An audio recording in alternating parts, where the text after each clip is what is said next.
Yo, what's shaking, man? What's good, man? What's up, man? How y'all doing, man? Once again, I'm back again. Just had goddamn live with my guy. I had a live with my guy, KOT, Nick of Time Show. Shout out to my guy. He pulled up earlier. Right now, I'm waiting for the lucky man to join the show. My guy, Anthony Donahue. Back at it again, bro. Bruh. Back at it right again, bro. Back at it right again, bro. I'm working, man. Look, my little brother texted me. Look, people at the front door. I'm working. I'm working, bro. Shouts to you, Kev. Once again, you like the first that's pulled up, bro. I appreciate you, bro. I appreciate that, man. I appreciate that a lot. This live, the first one was special to me. Shout out to my guy, Jay Ellis, man. Great guy. Um, been around for years, and I respect what he do. Uh, at the Nick of Time show, love the advice that he gave for future Nick podcasters and guys who, are aspiring to do podcasts and stuff like that. Everybody has their own route. My route basically was build a catalog, and when I say build a catalog, I'm talking about, you know, having a lot of content audio wise. So when I do start doing the YouTube thing, like people who already know, like it makes Twitter like, oh, all right, we see. You know what I'm saying? Like they're like, oh, okay, we see. Shouts to Kev, man. I appreciate you. Chef John, what's good, Chef? What's good, OG, man? Shouts to Chef John. Um, my uncle definitely he will be here soon. I don't know when, but my uncle definitely would like to meet you. I already told my uncle about you. We definitely gonna do some business. I'm definitely hosting a live stream podcast from Chef Restaurant, a nice restaurant in Queens, man. I can't wait. I can't wait to that live stream, man. Straight from the restaurant, man. I'm trying to bring a different flavor, man. That different flavor that a lot of Nick content creators they don't bring. So that's why I wrote about Felipe Lopez. That's why I wrote about Ali Mo. Shouts to Ali Mo, Black Widow. He's from Harlem. I'm from Harlem too. I'm from 118th and First Avenue. And it's a good thing being from Harlem. It's great being from New York in general. When you have that New York DNA in you, that New York blood in you, it's wonderful. You wake up different every day. You wake up always trying to work and strive for something. This is why people gave Randall shit. We gave him hell. We had to give him shit. We had to. That's why we give Tibbs shit. But then the one thing you respect about guys like Randall and Tibbs and these guys who, you know, these guys who helped pave the way for the New York Knicks these past 4 or 5 years is they vibe with the Knicks community. Like they vibe with us. Like this specific team, I like this team. This is a good team. Years ago, I wanted the tank. Shout out to you, Chef, man. I appreciate you, Chef, man. Appreciate that. Years ago, like I wanted the tank. I ain't gonna lie, I wanted the tank. Everybody know I wanted the tank, man. Everybody know. I wasn't awesome. Yo, I want to watch Alfred Payton and Reggie Bullock play basketball. What is that doing for me? What is it doing for me? A bunch of anything. Not doing really much for me. Like I don't want to watch Alfred Payton and Reggie Bullock and root for wins. For what? You wasting my time. Absolute waste of my time. Shout out to 100 people in here, man. I appreciate y'all, man. Appreciate everybody tuning up, man. Obviously, you know what I got in the background. The DBZ creator. Matter of fact, let me make sure I get homie name so I won't be disrespectful. Because I don't want to. So Akira Toriyama passed away yesterday, and I'm a huge Dragon Ball Z fan. Huge Dragon Ball Z fan. I grew up on Dragon Ball Z. Right? Anybody who watch anime, you watch Dragon Ball Z. I promise you. There's nobody on the planet, nobody who has not watched Dragon Ball Z. Like it's nobody on the planet who did that. Nobody. So, I just wanted to show love. And that's just me showing love. Uh, such a wonderful, well-written anime. Well written. Orange and Blue Skies, King. Shouts to Shaolin Knicks TV, man. Orange and Blue Skies, bro. Such a well-written anime. And the Cell Saga, Frieza Saga, all them sagas that happen in Dragon Ball Z, man. I love all of them, bro. I love all of them, bro. I love all of them, bro. All of them just fire, bro. Top 5 all time for me. So I'm just showing love right here, man. Obviously, you see my OG, my pops. He right behind me. He's always gonna be behind me. God bless his soul. That's crazy, yo. Shout outs to my pops, man. The one who first seen me do it live. He pulled up and he said, "Yo, I'm proud of you, son." So I appreciate that for my dad, man. RP. And shout out to my cousin Kwasi, man. My cousin Kwasi, interesting guy. We was having a conversation in Ghana, and we was talking about like business and stuff like that. And he was just telling me like, whatever you're thinking, you gotta just do it once you get back to America. You can't slack no more. When you get back to America, make sure whatever you want to do, you gotta really do it. If you need help, I'm one call away. Need anything, I'm right here for you. Just make sure you go and do it. So I'm like, all right, you know what, fuck it. Fuck it. So I went, I started the merch store. That's been doing good. Shout out to everybody who caught the merch, man. The merch is right at the bottom of the screen, man. You see it floating by, man. And I started the merch store. But even before the merch store, remember me and my guy Mike. Shout out to my guy Mike. And Mike, that's my guy, man. Shout out to Unseen, man. Unseen Harlem. My guy Mike has been a huge inspiration as far as the merch is concerned. I told him like I'm gonna get to a point where we cut out the middleman. I don't even want to go to the middleman no more. The middleman is pointless. I do not want to go to the middleman no more.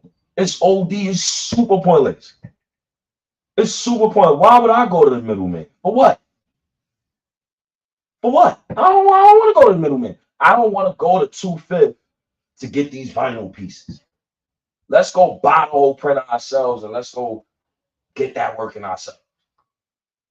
Let's go do it. Matter of fact, I don't even want to do the whole. I don't even want to do the whole. I don't want to do the whole. Oh, let's go downtown and get 3M. I want to make that. You know what I'm saying? I don't want to do that. You got to cut out the middleman. And I feel like that helped alleviate some pressure off of me because selling merch is hard. I'm not even gonna lie. It's hard because you gotta have people that trust you, bro. It's really about trust. It's 1000% about trust. That's the one thing I learned these past few years. It's all about trust. If they don't trust you and me, I got my own life to live. I live my life, do work a lot, got a lot going on, doing a lot. So I got my own thing going on. So, I said, all right, let me do the printer file as soon as I come back to America. Fuck, I'm gonna do it. Did that. I said, all right, you know what? I'm gonna start writing articles, Substack articles. I love writing them shits too. Shout out to Kwasi. He gave me the game back in Ghana. He gave me the game for that. Oh, cuz you wanna write, you wanna be consistent. What do you mean? Gave me the game off that. That's why I do the Substack article. I love doing them shits. Shout outs to Carlton Duncan Hines. God rest his soul. I did a Substack article on him and Pee Wee Kirkland, and his son wrote me. So shout outs to Chris Hines. I just recently sent him a hoodie. Just to show my appreciation. His son wrote me and said, "Yo, man, I love what you're doing. You got something wrong in there." And I told him like, "Yo, bro, I apologize for getting something wrong. you know, I'm just doing what I researched, bro. You know, I didn't live during that time. You know what I'm saying? And my pops, he told me a lot about these dudes too. Him, Rich Porter, Al Poe, a lot of these dudes, Preacher. He told me a lot about a lot of these dudes. Motion. And detector. He told me about Carlton Hines too. And you know, his son writing me that made me feel good, man. So shouts to Chris Hines, man. That was love right there. That was love right there. Shouts to everybody who was a part of that situation, man. RIP, man. I'm so glad I didn't grow up in the 90s or the 80s. And me and Anthony Donahue, when he pulled up, we gonna talk some 80s and 90s Knicks basketball. I got a heap of questions. Not even a heap, but I got a good amount right here of where, okay, yeah. Because I got some questions on the 80s Knicks and the 90s Knicks. Both. I'm a 2000s Knicks fan, right? It's kind of different eras. So you start from a certain era. And yo, I'm glad I didn't grow up in that era, B. Impoverished communities, drug infested lines, no cameras, peep show on 42nd Street. Yo, I'm good. I'm good. I'm glad I was born in 1990. I'm glad. Shouts to Who You, man. I appreciate you, my guy. Yo, Flash, man. Appreciate you, King. I'm good. 80s and 90s jobs was paying $5 an hour. Well, you what? I want to get paid $5 an hour? That's nonsense. This is poppycock nonsense. But what some of these men had to do, especially minorities, is they had to feed their families, man. You don't know what that. This is why I appreciate my grandfather. Shout out to him, RIP. Because he came to America as an immigrant. And then he came here and he was on his, I gotta hustle. Like I gotta hustle. My pops was telling me a story how it was him, my uncle, which is his brother, my grandmother, and my grandfather. They was walking in building 71. It was building 71, Foster Projects, right? Building 71. They was walking in the building. And as they were walking in the building, there was a guy getting robbed.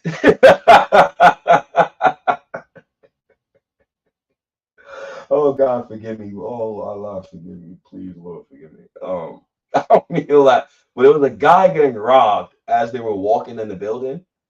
And my pop said like a week later, they moved to like 106 and 5th at Harlem to what's that, Lennox Terrace? Or whatever that's called. Carver, whatever that's called. One of them joints, man. They ain't coming to my mind yet. But you know, it was tough during those years, yo. It was tough. I'm glad I didn't grow up during that time. The NBA was drug infested, you know, bad environment.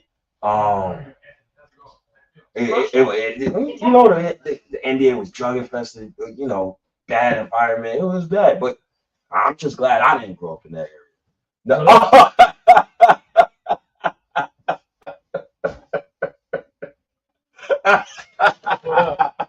Yo, man, what's up, man? Oh, man, come through. Come around. The bathroom quick. It's over here. Oh, come around, dude. Oh, man. Look at it. Look at it. Man, say what's up to the people, man. What up? I'm here. The company man in the house. What's going on, bro? What's up, man? See you. Love, all right. Thank you, all right. Man. Appreciate you pulling up, my man. pleasure. Thank you, man. We got if you want some wine or something. This is the spot. Yeah, this is nice. It's nice. Been here for a while? Oh, man, since the 70s. The 70s. Yeah, man. You've been holding Harlem down. Oh, I'm trying.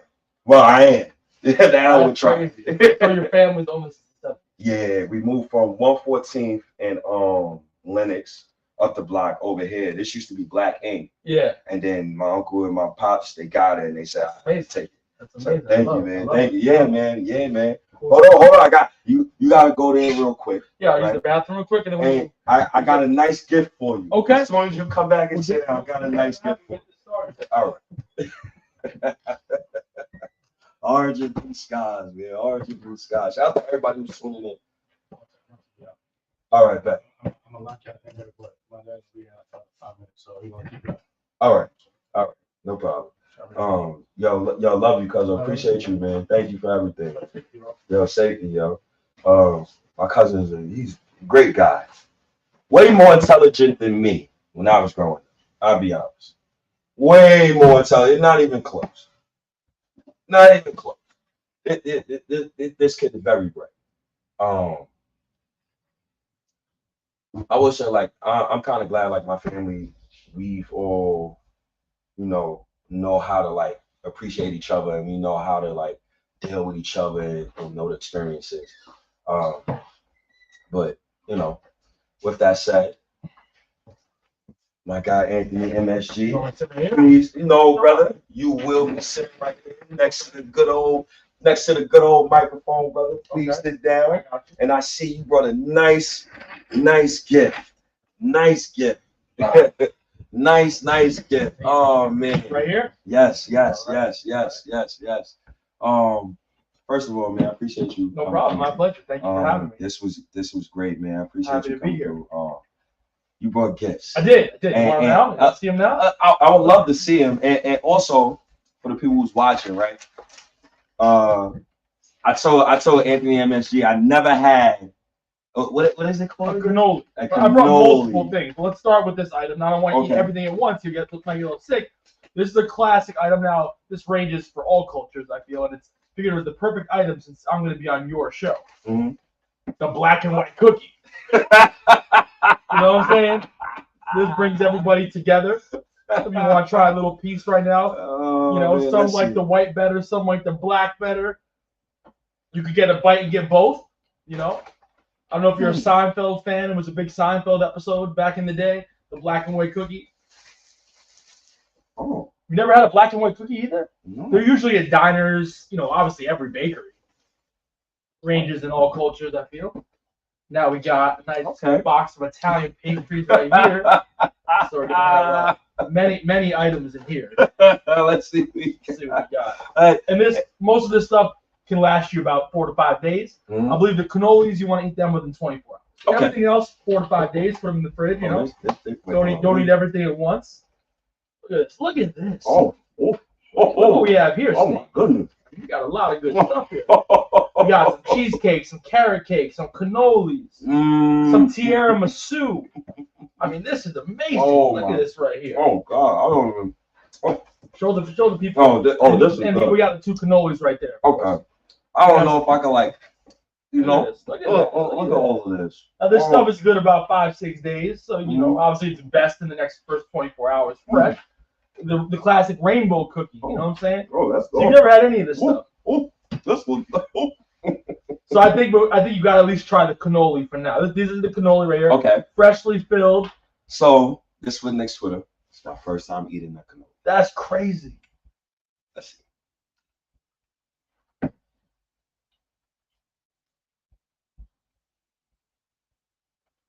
You like it? It's an acquired taste, and I'll be honest, not even all Italians love it. I love it. The cream is very unique, You like it? Yeah. How you doing? How you doing? This is good. Wait. All right. Let me not be. Yeah, sure. Try to get some cheesecake, some Oreo cheesecake. Everyone loves the rainbow cookie. How you doing? So, now that we're talking, we have the cannolis up here and stuff like that. This is live on Twitter as well, right? Absolutely. Okay, Absolutely. I would like for you to like speak on like I'm gonna being move for now. Oh, okay, of course. I got you right here. Let's put this right here. Right. I would like for you to speak about just Italian heritage in general. Well, I mean, here's the thing. I was raised by an Italian grandmother. Most of my family's Italian. I'm half Italian, half Irish. Also, I guess my dad is actually Jewish. But I didn't meet my dad till I was 17, nor know his name.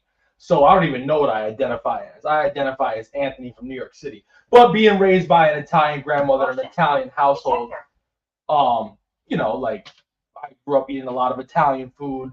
loud voices, Italian stuff. But I'm not the Italian expert. You know what I'm saying? But no, man, I love Italian food, Italian bakeries, all that. You know what I'm saying? But I'm not gonna sit here and act like I'm some Italian. You're not fluent? No. So you like me? No. You like? Actually, I'm 10% Italian. Are you? Yes, absolutely. After watching Dante DiVincenzo. Okay, I understand. Absolutely. I understand. I love Dante.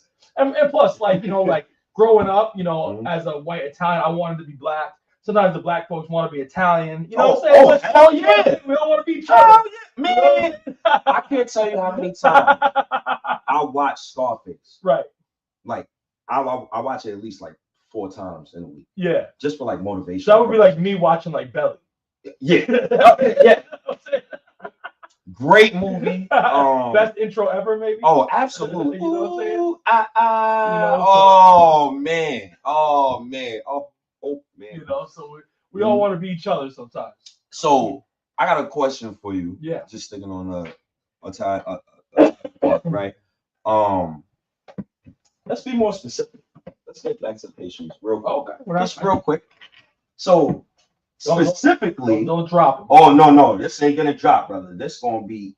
I'm gonna eat all of this. Specifically, what are each item, if you don't mind explaining? We got a carrot cake. I wish I had my man Sop, the owner of Conti's, here right now. We got a carrot cake, a rainbow cookie, a chocolate cake, a cheesecake with fruit, an Oreo cheesecake, tiramisu, cannoli, carrot cake, a cheesecake with fruit. These two, I'm not sure the exact names. Rainbow cookie, as I said. Yep. I'm not sure the name of that and that, but I've been eating them my whole life. That I can say. Everything in there I've been eating since I was a little kid. Okay. I can't. Oh, I can't wait. I'm good. It looks good. I can't lie. Another question, sticking with the Italian stuff. Top 5 Italian restaurants in New York. Oh, that's a great question. Can I include Westchester? Yes, you can. Now these are my 5, so everybody's 5 is different. Okay. So I love that question. So number 1 for me is Carlos in Yonkers. Okay. Number 2, Emilio's Bellato on Houston Street. Okay. Number 3, we'll go with Enzo's on Williamsbridge Road in the Bronx. Okay. Number 4, let's go with Arthur and Sons. Okay. And which is down on 8th Avenue in the Village. And number 5, because I've been going there my whole life and I just love it. Patricia's on Tremont in the Bronx, but there's like 10 Patricia's around New York City. They're in every borough, Staten Island, Long Island. So those would be my favorite 5. So it's not. I'm not saying everybody has a different 5, but those are. But my 2 is Carlos and Yonkers and Emilio's Bellato on House Street. So I'm extremely curious. You didn't say 2 names. Which one? I mean, I'm thinking off the dome too. So you didn't give me Carmine's. But Carmine's is touristy. Okay. I don't think a lot of so I do know I never been to the Carmine's on the Upper West Side. I do know and I have heard that New Yorkers go there, but the one on 42nd, which I've been to a few times, that's definitely a tourist restaurant. So okay, Chaz Palminteri. Palminteri. Palminteri. You know what's funny? I went to the Knicks Kicks and Cocktails event the other night at Gotham Hall, and I stayed at a hotel a few blocks away. Ironically, next to Chaz Palminteri, who's a guy that I love. Bronx Tales, my second favorite movie of all time, behind Forrest Gump, and I've never been to Chaz's restaurant. But again, I'm guessing I don't know this. I've never been there. I'm guessing that the Chaz Palminteri restaurant would probably be more touristy as well, but I don't know that. That's just a guess. Okay. But Carmine's definitely touristy. Absolutely. Yeah. Carmine's is an everyday thing. That's all right. I just want to get up and. But I have heard the one on the Upper West Side is not as touristy. Yeah. It's different ones. Right. It's different ones. I've been to. But I don't think any New Yorker would have Carmine's at the top. I don't think. I could be wrong, but I don't think. No, mine's just Chaz Palminteri. So it's funny. Nick's on Gun. So funny. Nick's on Gun Hill Road. So that's a pizza place. I would really consider that a restaurant. I live by there. I don't love Nick's on Gun Hill. I think it's a great off the train slice. It's not a great slice. It's a great I just got off the 2 and 5 train. You know what I'm saying? You got the African cab drivers trying to get you to the cab, and you grab a quick slice. You know what I'm saying? That's right, and that's my man right there. We know we live in the same neighborhood. Oh man, shout out to Bertrus. We live in the same neighborhood. Shout out to Bertrus, man. We live in the same hood. Oh, you do? Yeah, we see each other every now and then. Shout out to you, brother. Yep. Crispy Pizza, Dyker Heights. Hey, he knows about the cab drivers. You get off the 2 and 5 train, I'm sure. Because they're not even real cab drivers. They don't have TLCs or anything. They just outside the train, wait for motherfuckers to get off, and then they be like, $15, Section 5. Because mostly people going back to Co-op City, which is where I live. I live in Co-op. One last question, just being greedy. Yeah, go for it. Have you ever been to Patsy's? Yes. Many times. Many times. Yeah, the pizza and also I've been to the restaurant only once, but I've had the pizza numerous times. Okay. The pizza's top notch. Patsy's pizza top notch. Okay. But it's very thin, so you can get a pie to yourself. Yeah. Very thin. If you just eat one slice at Patsy's, you can't be trusted. Patsy's, you could split a pie with somebody, and if you're really hungry, eat a pie to yourself. So, shout outs to you. Appreciate you pulling up once again. But shout outs to everybody in the chat too. I appreciate all of you guys pulling up. I appreciate all the 300 people. That's a lot. 300 people here live right now. Yeah. That's a lot for a live stream. And you got celebrities that have millions of followers that don't have 300 people live. I appreciate That's that. very good. I felt like that wasn't. I felt like it was a little bit, but I that's wasn't very good. No, for to live. Listen, that's amazing. Thank you. So hopefully we'll get a couple more. Thank you, man. I appreciate it. Now, going off the Italian heritage thing. Now we could get right into it. How the hell you became a Knicks fan? And that's the question everybody asks me. So growing up in the Bronx, I was in the Bronx from being born. I was born in Jacoby Hospital. I was in the Bronx till I was 8. Then I moved upstate to the Catskills. Then I came back at 17. Anyway, so my first loves in sports in no order were the Yankees, the Rangers, the Giants, and St. John's basketball. And I liked the Knicks, but I probably was a little more passionate about those, even St. John's, those 4 teams. Moved up real quick, favorite St. John's player? Of all time? Yes. Definitely, and he's a dear friend of mine, Felipe Lopez. Woo! I haven't, so I'll say this, to get off topic, since we're not really on a structured show too much. Not counting any Knicks loss. A lot of Knicks losses in the 90s absolutely destroyed me. The worst loss as a fan I've ever had, because listen, I haven't been into St. John's in 20 years, so was St. John's, Ohio State, 1999 Elite 8, when Eric Barkley lost the ball, and I'll say we're removed that 20 years, and when we lost to Mississippi, was it, no, not Mississippi, was it Mississippi State with Michael Redd? Not Mississippi State, Ohio State. Ohio State with Michael Redd and Scooney Penn. That's one of the worst losses in my life as a fan. Not counting any Knicks or maybe Yankees loss. Ooh, yeah. We're gonna get into that. Yeah, so so I like those 4 teams the most. I knew I liked the Knicks. My first 2 times in Madison Square Garden were actually Ringling Brothers, Barnum and Bailey Circus, and a Rangers game.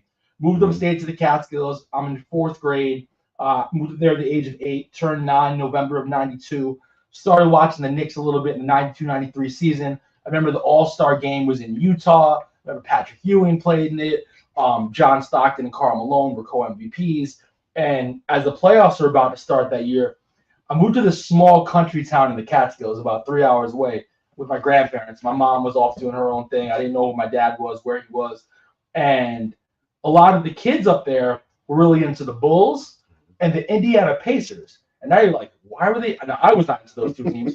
The reason they were into the Bulls, obviously, Michael Jordan, that goes without saying. Of course. But Rick Smits, the actual great center for the Indiana Pacers, who was actually underrated basketball. Oh, yeah. Rick Smits met a girl when he was in college in Marist that lived in the town of Walton, New York, a town of 4,000 people where I was living. So everybody in town knew Rick. So everybody in Walton rooted for the Pacers. First round playoffs, Knicks were playing the Pacers, 1993. I'm in 4th grade. I am 9 years old. I went from I like the Knicks to the Knicks are everything to me. Like John Starks going at Reggie Miller, Charles Oakley versus the Davis boys, Patrick Ewing versus Rick Smits, Larry Brown versus Pat Riley. And I went from the Knicks are my 5th favorite team after St. John's, the Giants, the Rangers, and the Yankees to the Knicks are everything. And when John Starks headbutted Reggie Miller, it was over. The Knicks became my life. And nobody in my family is big Knicks fans. And my uncle, he did a lot. He brought me to a lot of games growing up.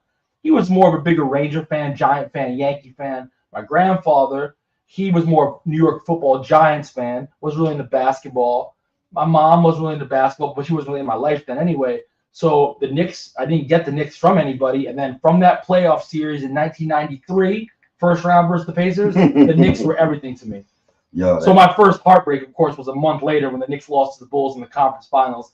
And of course, Game 5, Charles Smith getting blocked 4 or 5 times by everybody on the Bulls. So that was my first heartbreak in 1993. And I never forget thinking, as long as we get a championship by the time I'm out of high school, that was my thought process. Because so many, even though I lived in New York, I was 3 hours from the city. So many kids liked the Magic with Shaq and Penny. They liked the Pacers. They liked the Bulls. They liked the Suns with Barkley and Dan Marley. Like nobody really loved the Knicks 3 hours away. And they'd always rag on me. If the Knicks lost a big game, everybody would call my house, things like that, all the kids. So I said to myself, just get me a championship by 8th grade. I'll be good. And then I said, get me a championship by senior year.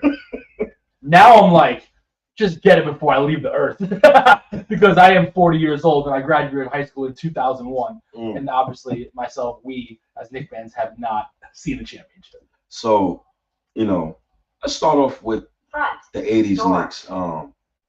I think the most interesting thing about the 80s Knicks, and I got a couple questions for you about the 80s. Yeah, I know about I didn't watch them much, either did you. I mean, we're both young. I just want to ask a couple questions, see if you got more knowledge than what I got. If you got anything more, I got nothing to look at, so I think I got knowledge. I don't want to look at. I just wanted the authentic answer. Sure, of course.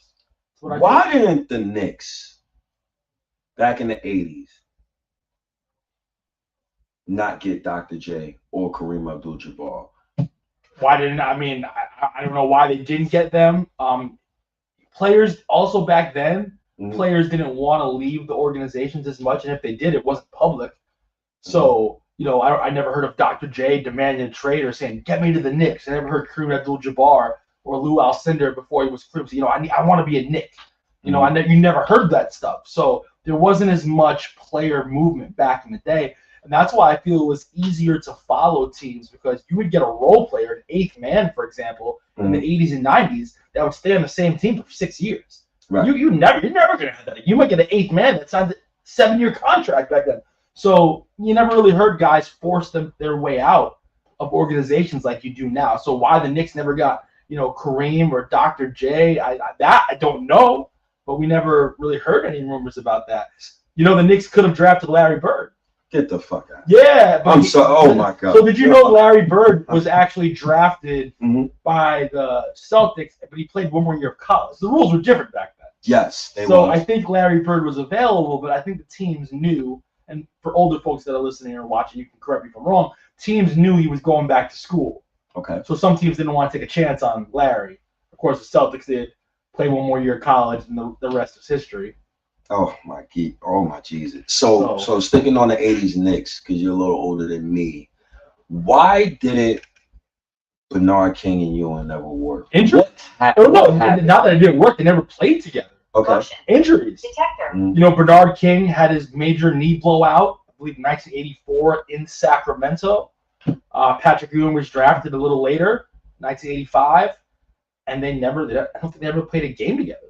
And it was injuries. That's all. Remember, Bernard King's knee injury, he came back like 2 years later. Nowadays, that might take 8 months. Right. So we just never saw them together, So it was strictly injuries. And of course, he eventually left the Knicks, played for a couple more teams, made an all-star team again, but they never played together. So what led to Rick Pitino being fired and the Knicks splitting up Mark Jackson and Rod Strickland?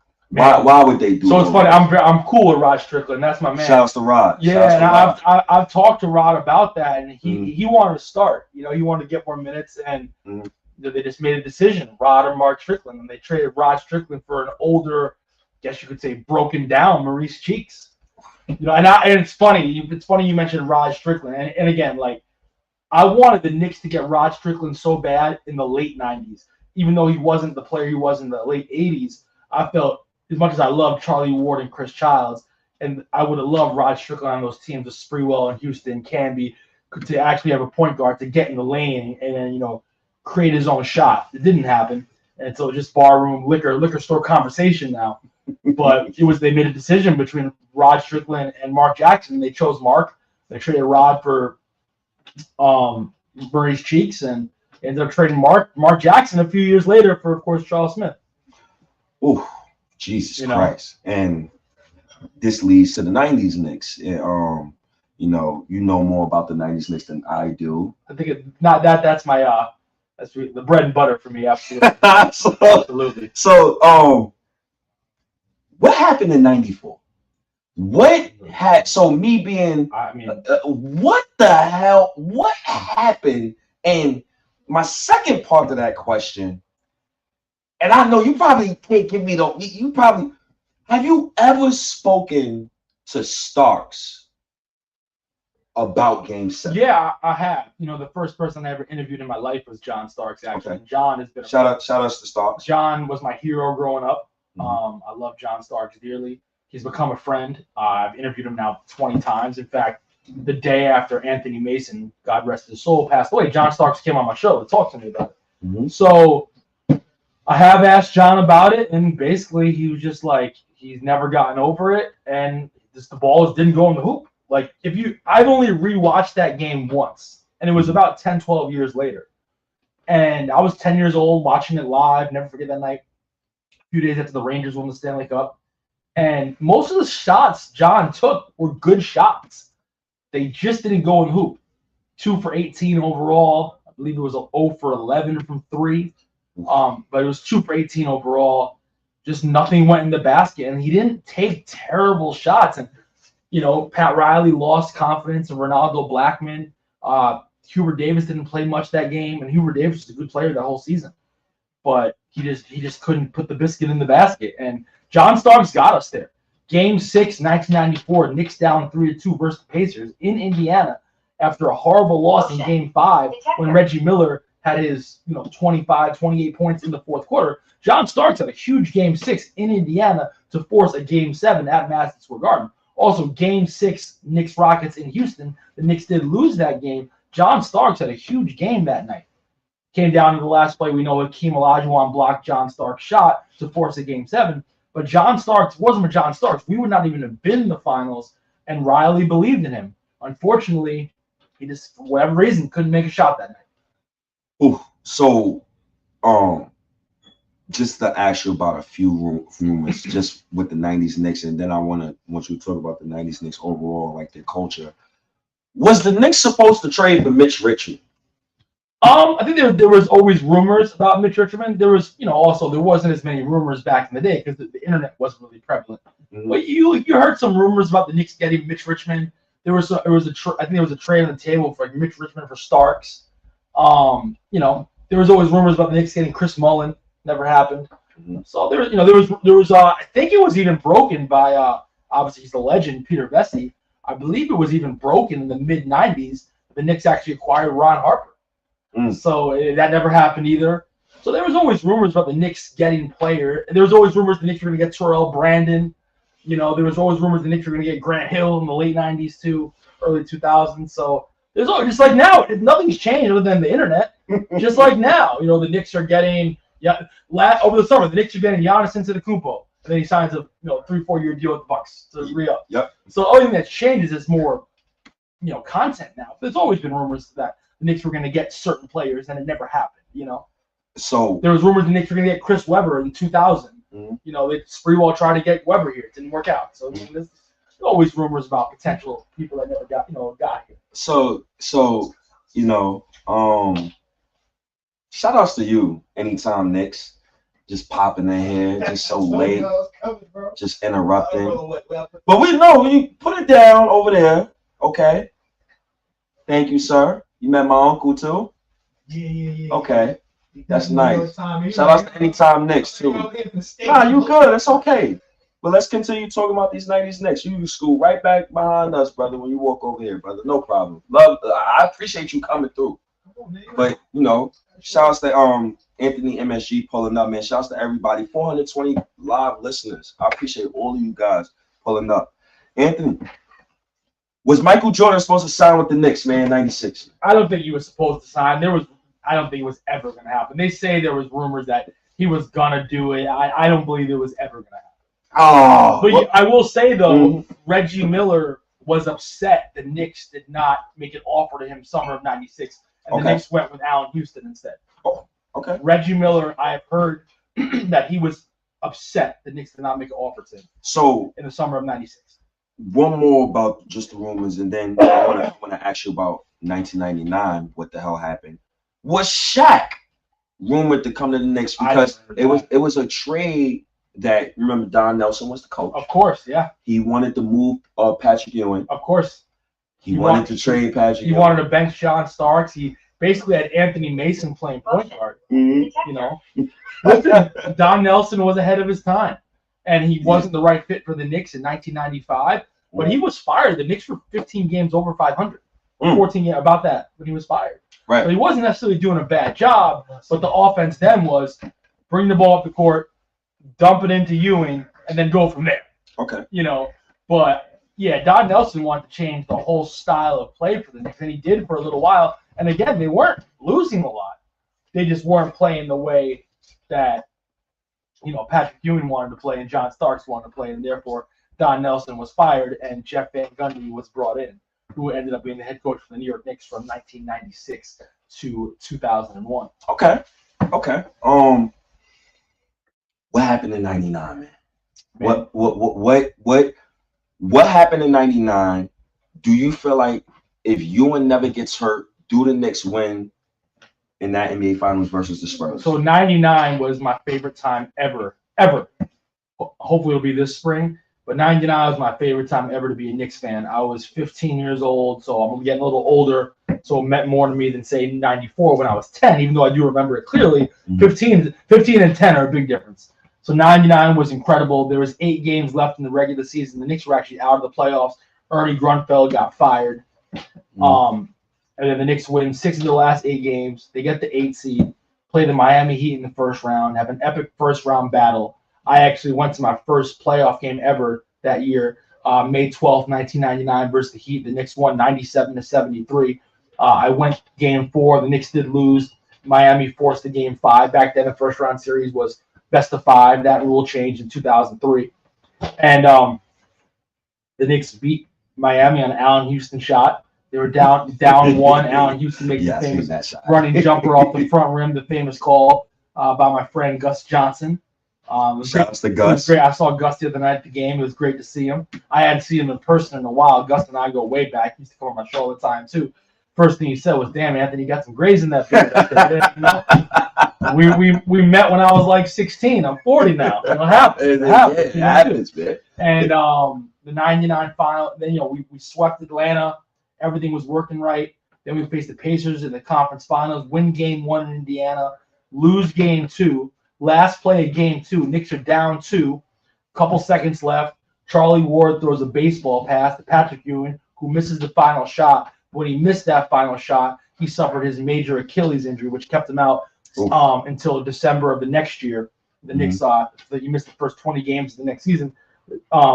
Game 3, of course, Larry Johnson's 4-point play. Pacers come back, win game 4. Game 5 in Indiana, series tied at 2. Latrell Sprewell was with a magnificent game. He had about 30 points. Allen Houston had a big game. Marcus Camby was terrific. Larry Bird actually said Marcus Camby was the best player in that series. Larry Johnson was actually the leading scorer in that series. Game 6 beat the Pacers to go to the finals. That's probably my favorite night of my life as a Knicks fan. Then the finals came, and the Spurs were just too good. Respectfully, the Spurs are too good.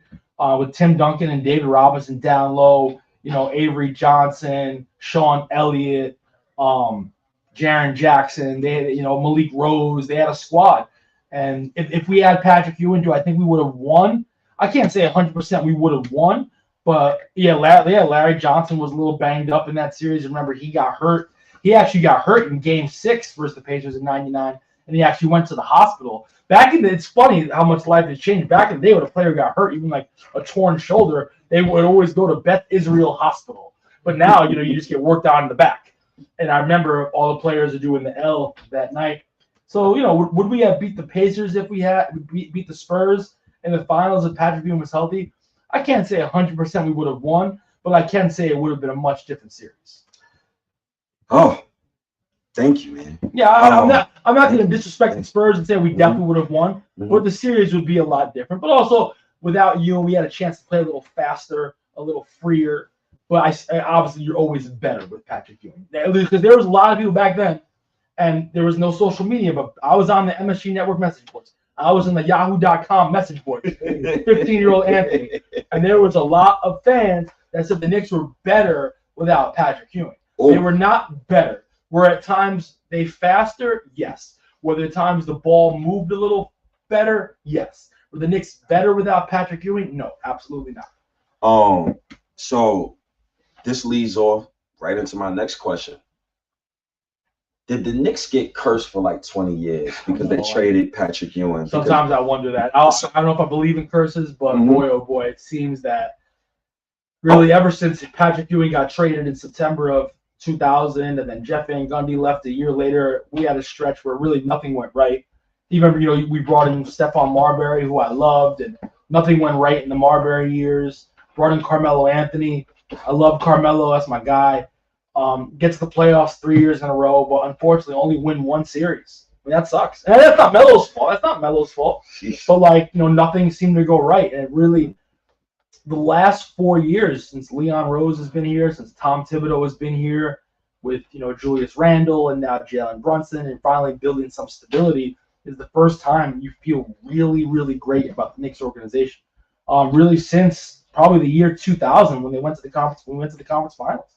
Like, you really, whether the Knicks win the championship this year or lose in the second round, I hope we don't, of course, but you really feel good about the organization right now. And that's a beautiful thing, because there was a time in the stretch where you just didn't know what was going on and you didn't know if there was anything to believe in, but you love the team so much and you're always there and you're always spending your money and you're cheering for your team, but you're like, where are we going?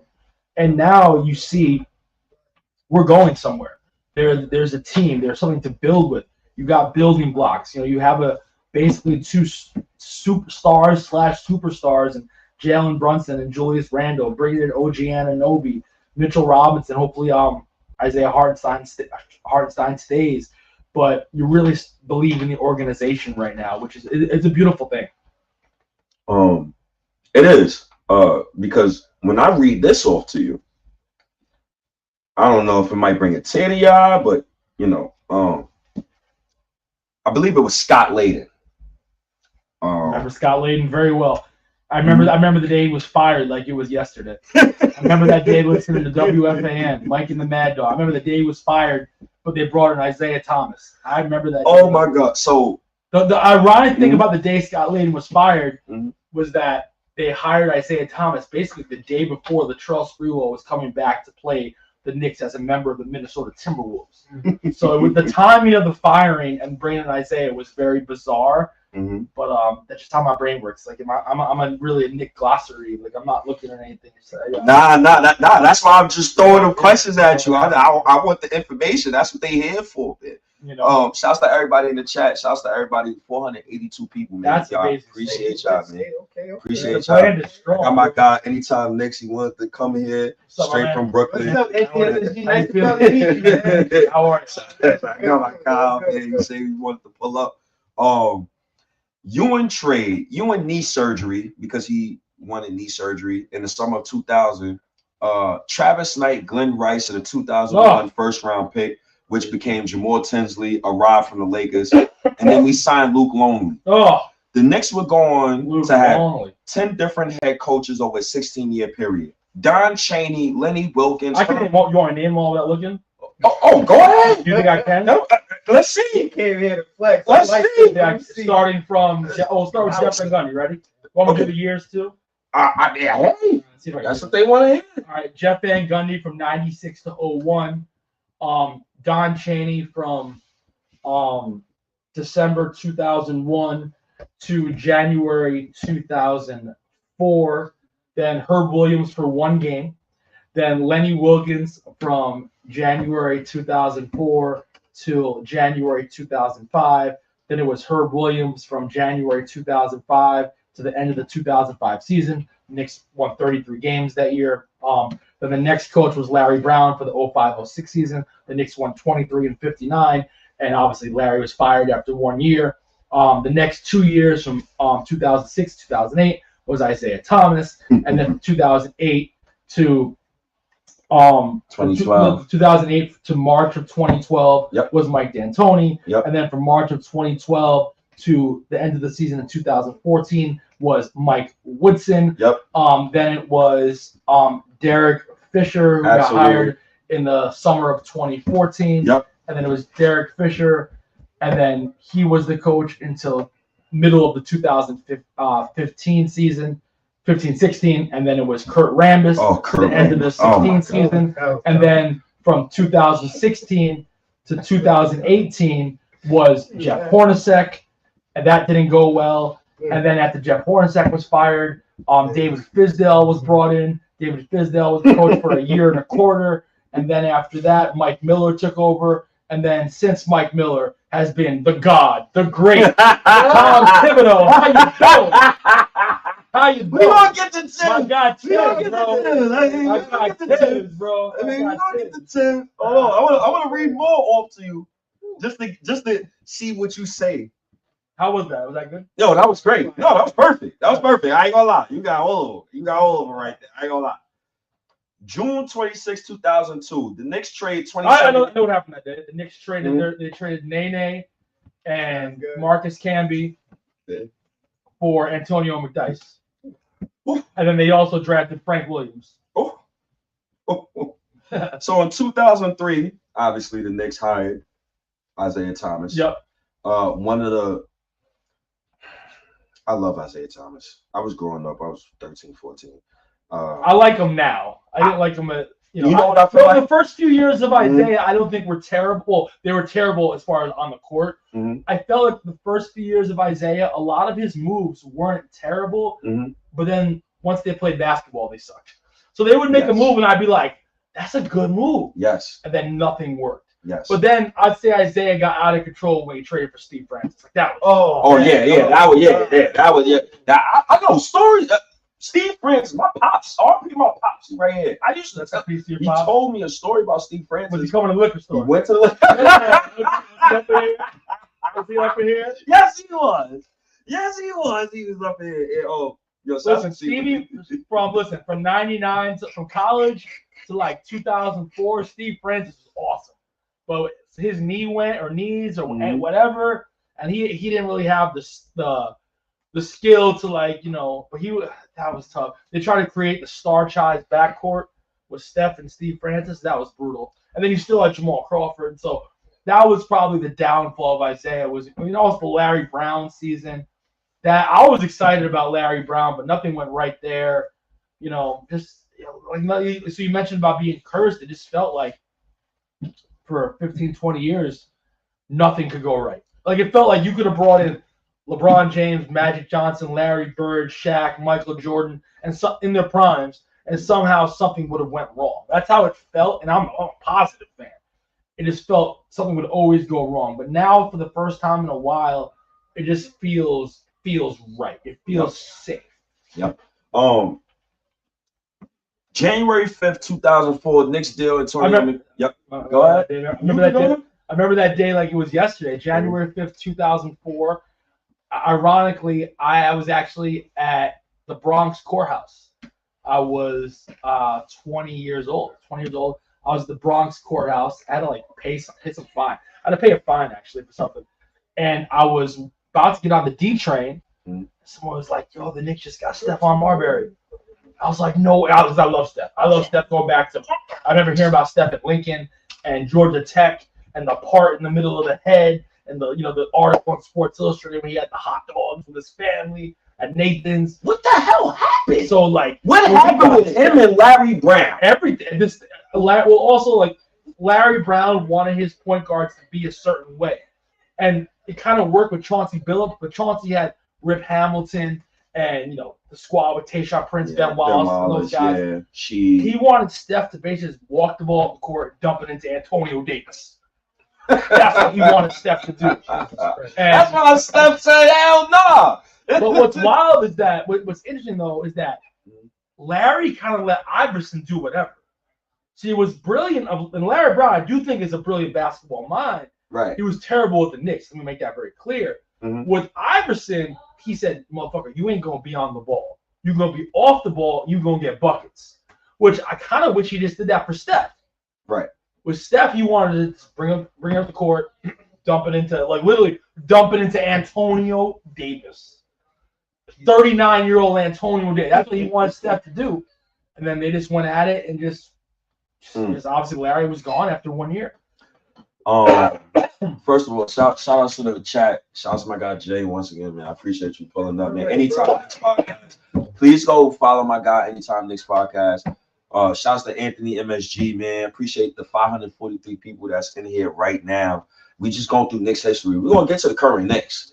But I gotta make sure I test Anthony right quick. I feel like he gotta get tested real quick. Make sure. Real quick, you literally thrown out random dates and I knew what happened those days. I got another date for you. Can we just go down memory lane? Oh, what's good? I'm good. What's up? October 4th, 2005. You asked me what happened that day? Absolutely. I remember that day. I think I can get that answer. Mhm. October 4th, 2005, the Knicks traded for Eddie Curry. Absolutely. Traded for Eddie Curry. That was a weird situation because Eddie was a free agent that whole summer. And I remember Isaiah Thomas kept flying to the Chicago airport to meet with John Paxson. Mm-hmm. And there was a lot of moving parts in the Eddie Curry trade. I mean, there was like Tim Thomas and Eddie. I don't remember the whole deal, of course. Tim Thomas was in the deal. Eddie Curry, Michael Sweetney. Michael Sweetney. Oh my God. Yeah, that is Eddie Curry. Let me tell you, man. Eddie Curry had a ton, and I know Eddie. Eddie's a good dude, man.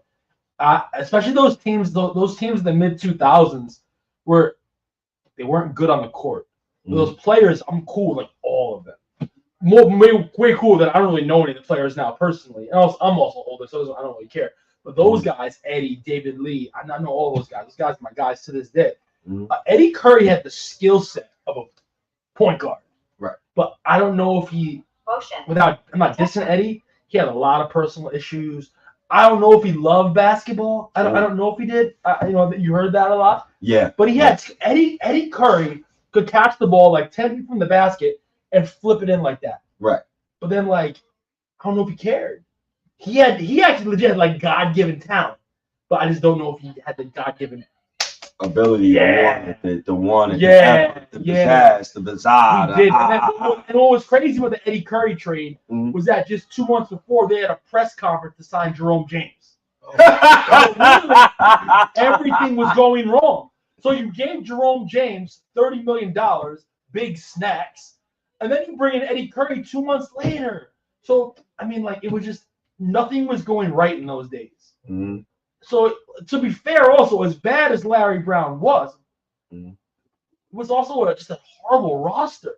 Right. You had Eddie Curry and Jerome James. You had unfortunately, Allen Houston just retired. He was banged up. You had Jamal Crawford and Stephon Marbury, which I don't know if that's a great basketball mix. I love Jamal Crawford. That's my fucking. He was the first athlete to ever. I love Jamal. He was the Loved first. him. He was the first athlete to ever give me his phone number. Actually, Loved him.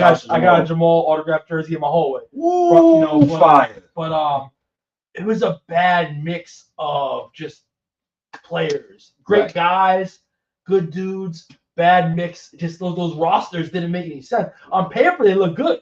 Steph, Jamal, whether it was Kurt Thomas or Q Rich or Nazim Mohammed and Tim Thomas. I mean, obviously, just like nothing worked. Right. Because Tim could ball. Tim Thomas could ball. Absolutely. He was another guy, in my opinion, that had the talent.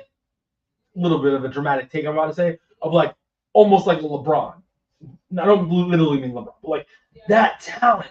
But then you saw him play close up, and it felt like he was sleepwalking on the court. But then every now and then he'd turn it up, and you'd be like, "Yo, this Patterson, New Jersey, right there." But it always felt like Tim Thomas was a guy that was sleepwalking out there. But you saw the talent. So a lot of those teams back then were just so poorly constructed.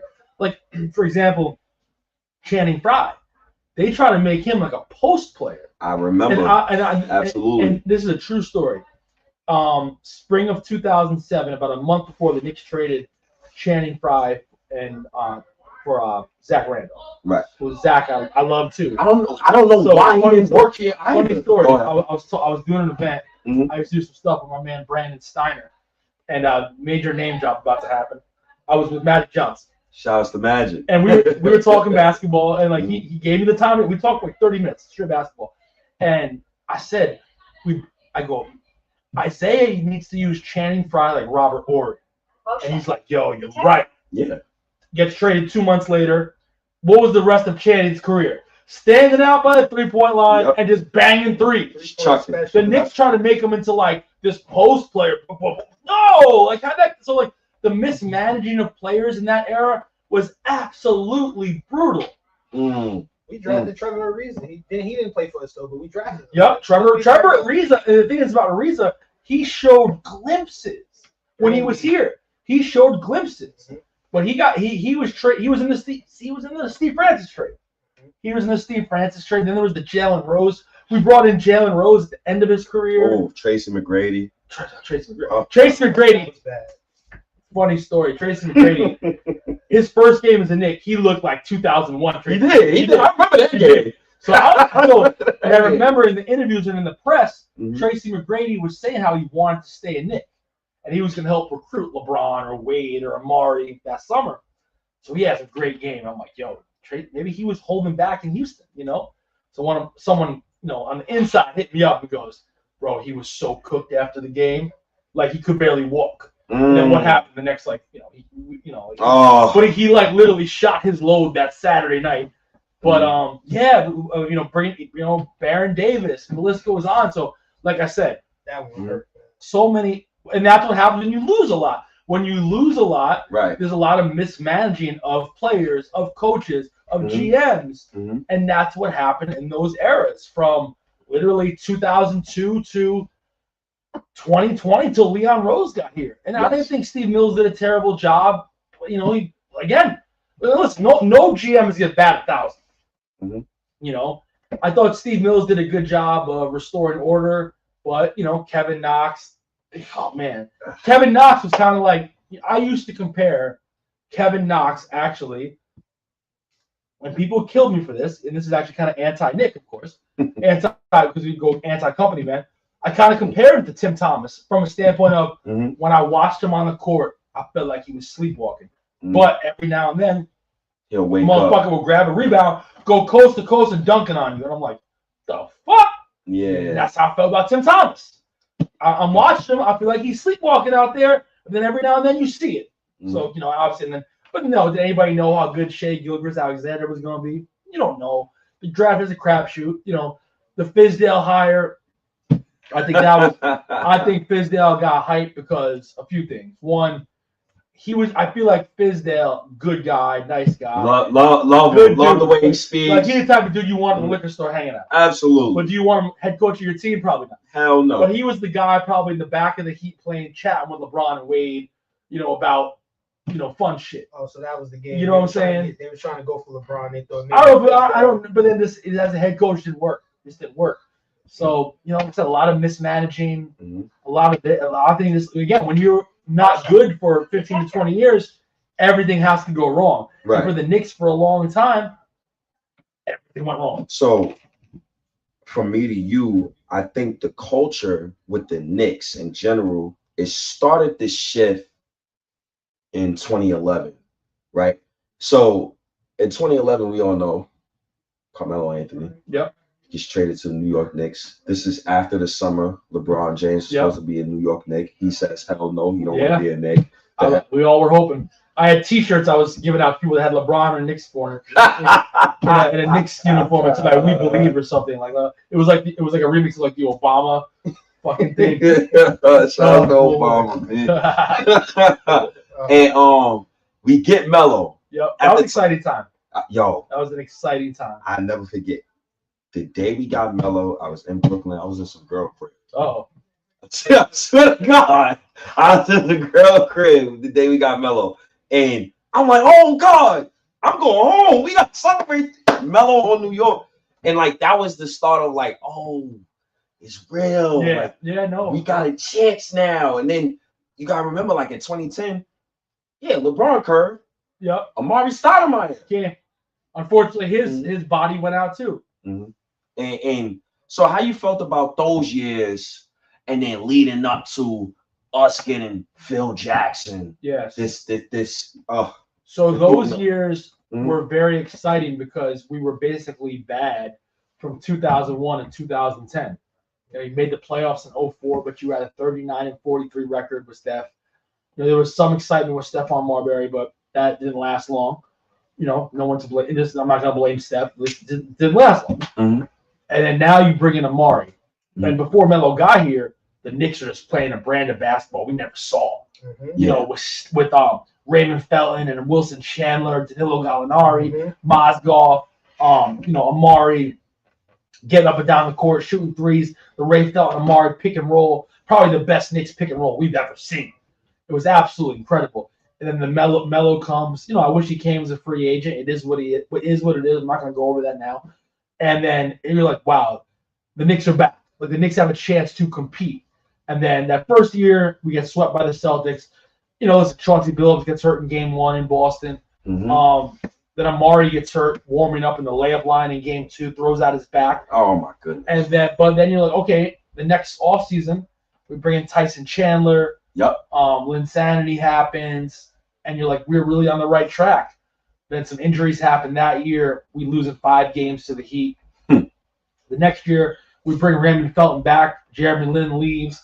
And under Mike Woodson, the Knicks, we win 54 games. Unfortunately, the Knicks tape came off the track that year. Yes, we had a great first round. We were about to sweep the Celtics. Lost Game 4. J.R. Smith elbows Jason Terry. We ended up losing the next 2 games. Lose Game 4, lose Game 5. Barely win Game 6. And then I felt that set us behind the 8 ball. Absolutely. Also, David West, right before the playoffs started, threw out Melo's shoulder. So Melo wasn't 100% in those playoffs. Wasn't that the playoffs he played with a torn labrum? Yeah. He averaged 28 and 7. But he wasn't himself. Yeah, that's what I'm saying. Melo wasn't even himself. It was one of the last games of the regular season.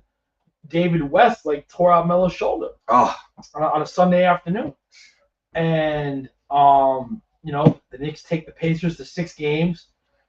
Carmelo Anthony tries to dunk on Roy Hibbert, gets blocked, and that block set the New York Knicks back almost 10 years. That block was like, see you in 10 years. Yo, it really did. Because I remember when we lost that night. Yeah. Besides Tough night. being absolutely devastated, I said to myself, we're on the right track. We're on the right track. And then what happens a few weeks later? The Knicks give up all these draft picks, Steve Novak, for Andrea Bargnani. Oh, my goodness. That trade, the Knicks would have been better playing 4-on-5 than having Andrea Bargnani on the basketball court. He was really bad. And it just the Knicks had an identity. We were tough. Listen, they weren't 90s Knicks tough, but the 2012 to 2014 were a tough team. Tough basketball team. They played defense. They moved the ball. They were a good team. And they brought in Bargnani. It just ruined everything. And also, it put Carmelo Anthony back to the small forward position. Yes. Yeah, and I thought, for the way basketball was changing, Melo was killing motherfuckers at the 4. Yes, he's a 4. He was. Yes. And early in his career, it made sense that he was a 3. With the way the league was changing and the spacing, Melo at the 4 was unguardable because bigs couldn't keep up with him and smalls couldn't stop him inside.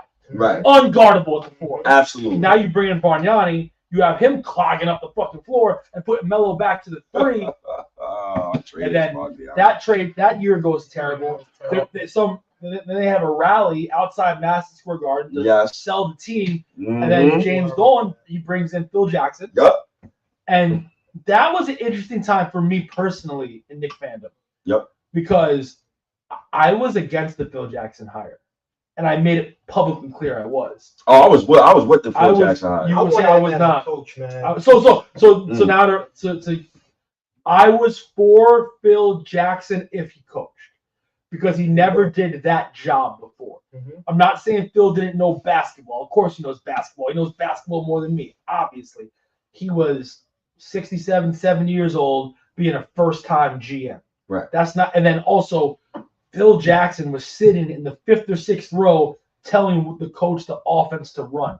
So I had no problem with the triangle offense, but my thing was, if you want to run the triangle offense, coach the damn team. You can't have the president coaching the team from the 5th row. So if you want to run a certain offense, get your ass out there and coach it. Right. So that was and then you bring in Derek Fisher, who never coached basketball. He was just playing in the conference finals of the second round of OKC. He's flying across the country to get some box. I mean, getting his ass kicked by Matt Barnes. It was just Shout out to Matt Barnes. Shout out to Matt Shout Barnes, out to bitch. Matt Barnes. you know what I'm saying? Like, it was crazy, man. Oh man, that was a toxic time. And this is a perfect segue because now we're almost getting to the modern Knicks.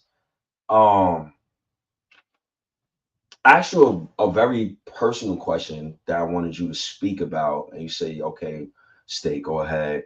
And I wanted you to talk about your little sister real quick, so we could bring awareness to like mental health, being a Knicks fan, because during that time being with Phil Jackson, Yeah, it was tough mentally, yo. It was tough being a Knicks fan just in general. of course. Sports affect sometimes. I don't know about for both of y'all, but for me, sports kind of affect my psyche a little bit. They do, but it's also an outlet too. It's Yes. a way to get away from the everyday struggles of life. So if you had a bad day, you had a fight with your girl, you maybe lost the job, but the Knicks are playing tonight. So that's what helped me growing up. Growing up, probably everybody watching dealt with some sort of trials and tribulation. For me, growing up with my grandparents upstate, my mom not being in my life, she was back in the city, on heroin, not knowing who my dad was, didn't know his name. So I was going through so many trials and tribulations. But the way I worked was, when's the next Knicks game? Right.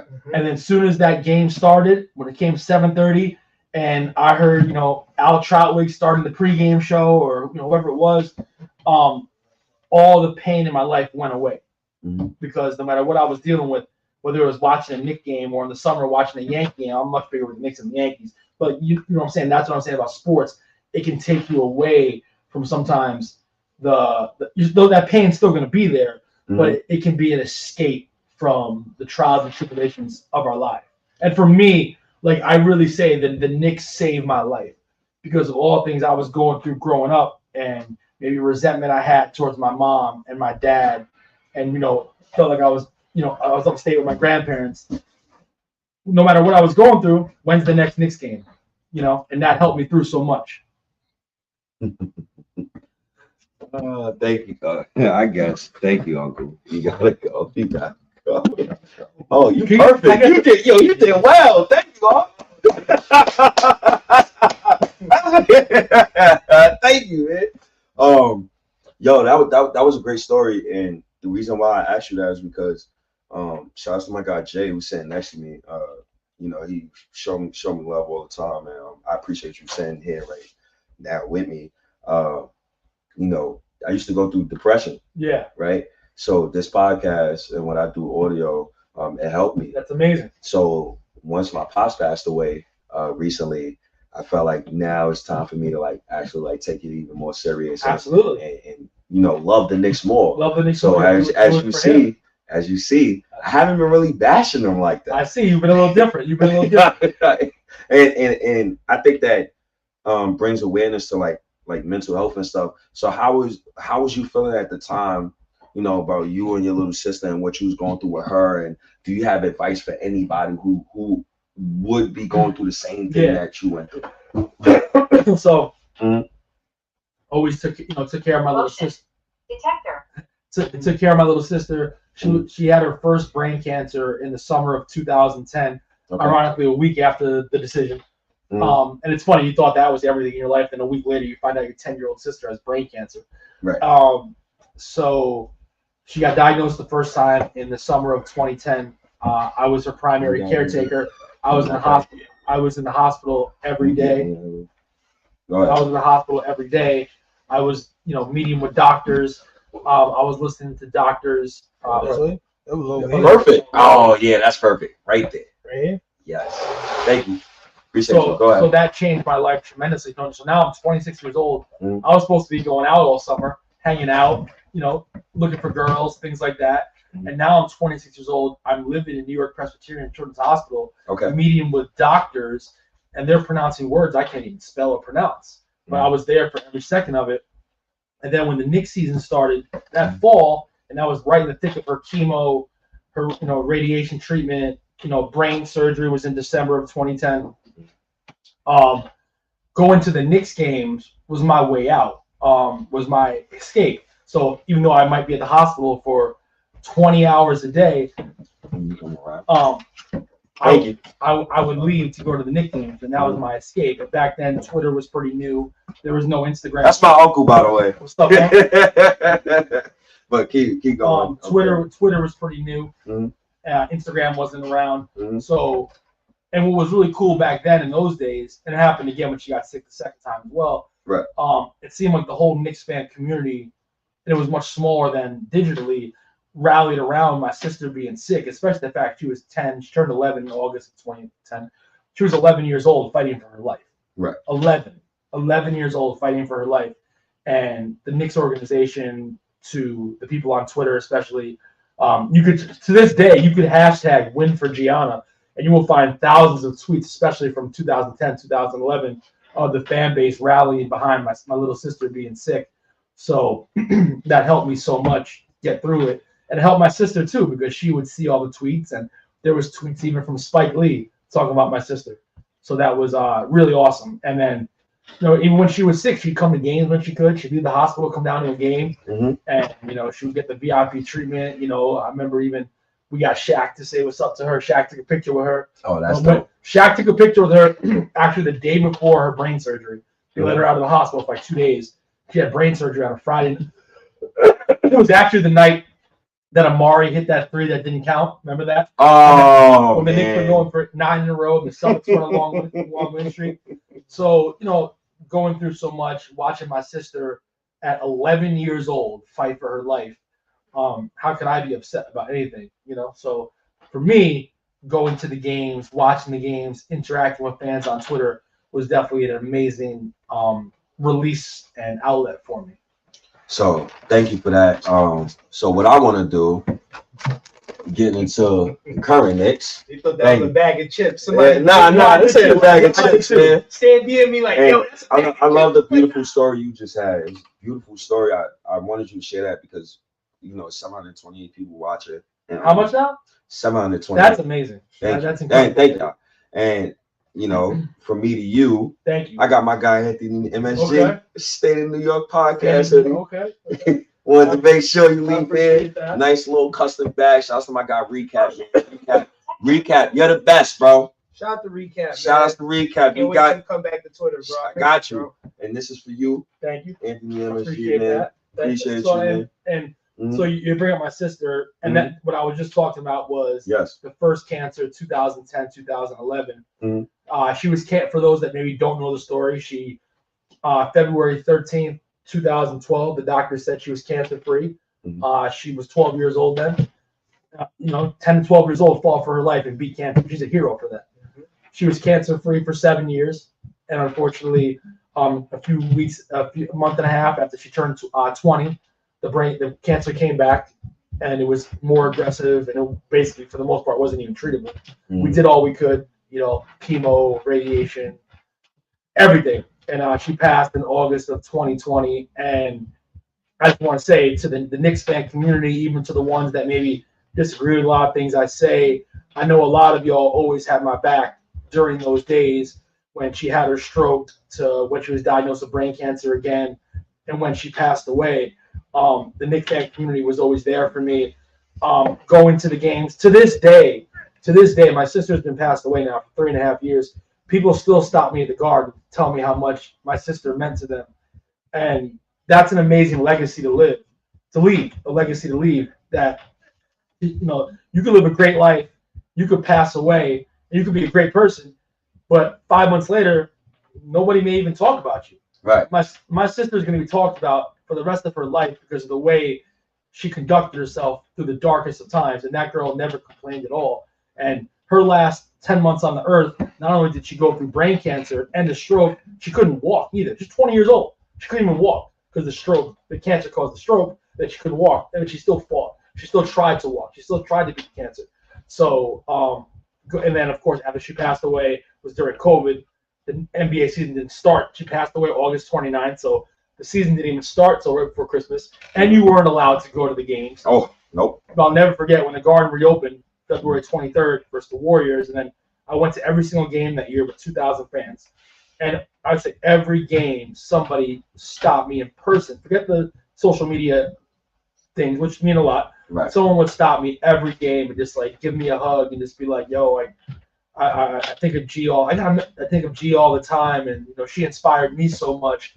I'll never forget. I mean, I could tell you a million different stories. It was, I don't know if I can pull it up. I don't even know what it was. It was like January 2020. It was like 3 or 4 months into my sister's second cancer, and I get a DM from a random person on Instagram, and they were like, "Hey, I just want to tell you something real quick." And I was like, "Sure, what's up?" And he was like, "He's like, I woke up. I'm never afraid the DM. It says something basically like, I woke up feeling really selfish and angry." And I was like, "Okay, why are you telling me this?" I don't know the first person like. And he's like, because we documented my sister's story. Right. He said, "Then I thought of your sister, and my day changed." And I was like, "Oh, thank you." Never talked to that person ever again. I don't think. Maybe I did. If I did, I don't remember. But I'll never forget that message. And then like so many messages I got. I got one Twitter DM like a month after my sister passed from someone saying that because of the fight my sister put up and them watching it helped them like not. He said it helped them not commit suicide because of the fight my sister put up. So that's an amazing legacy to live.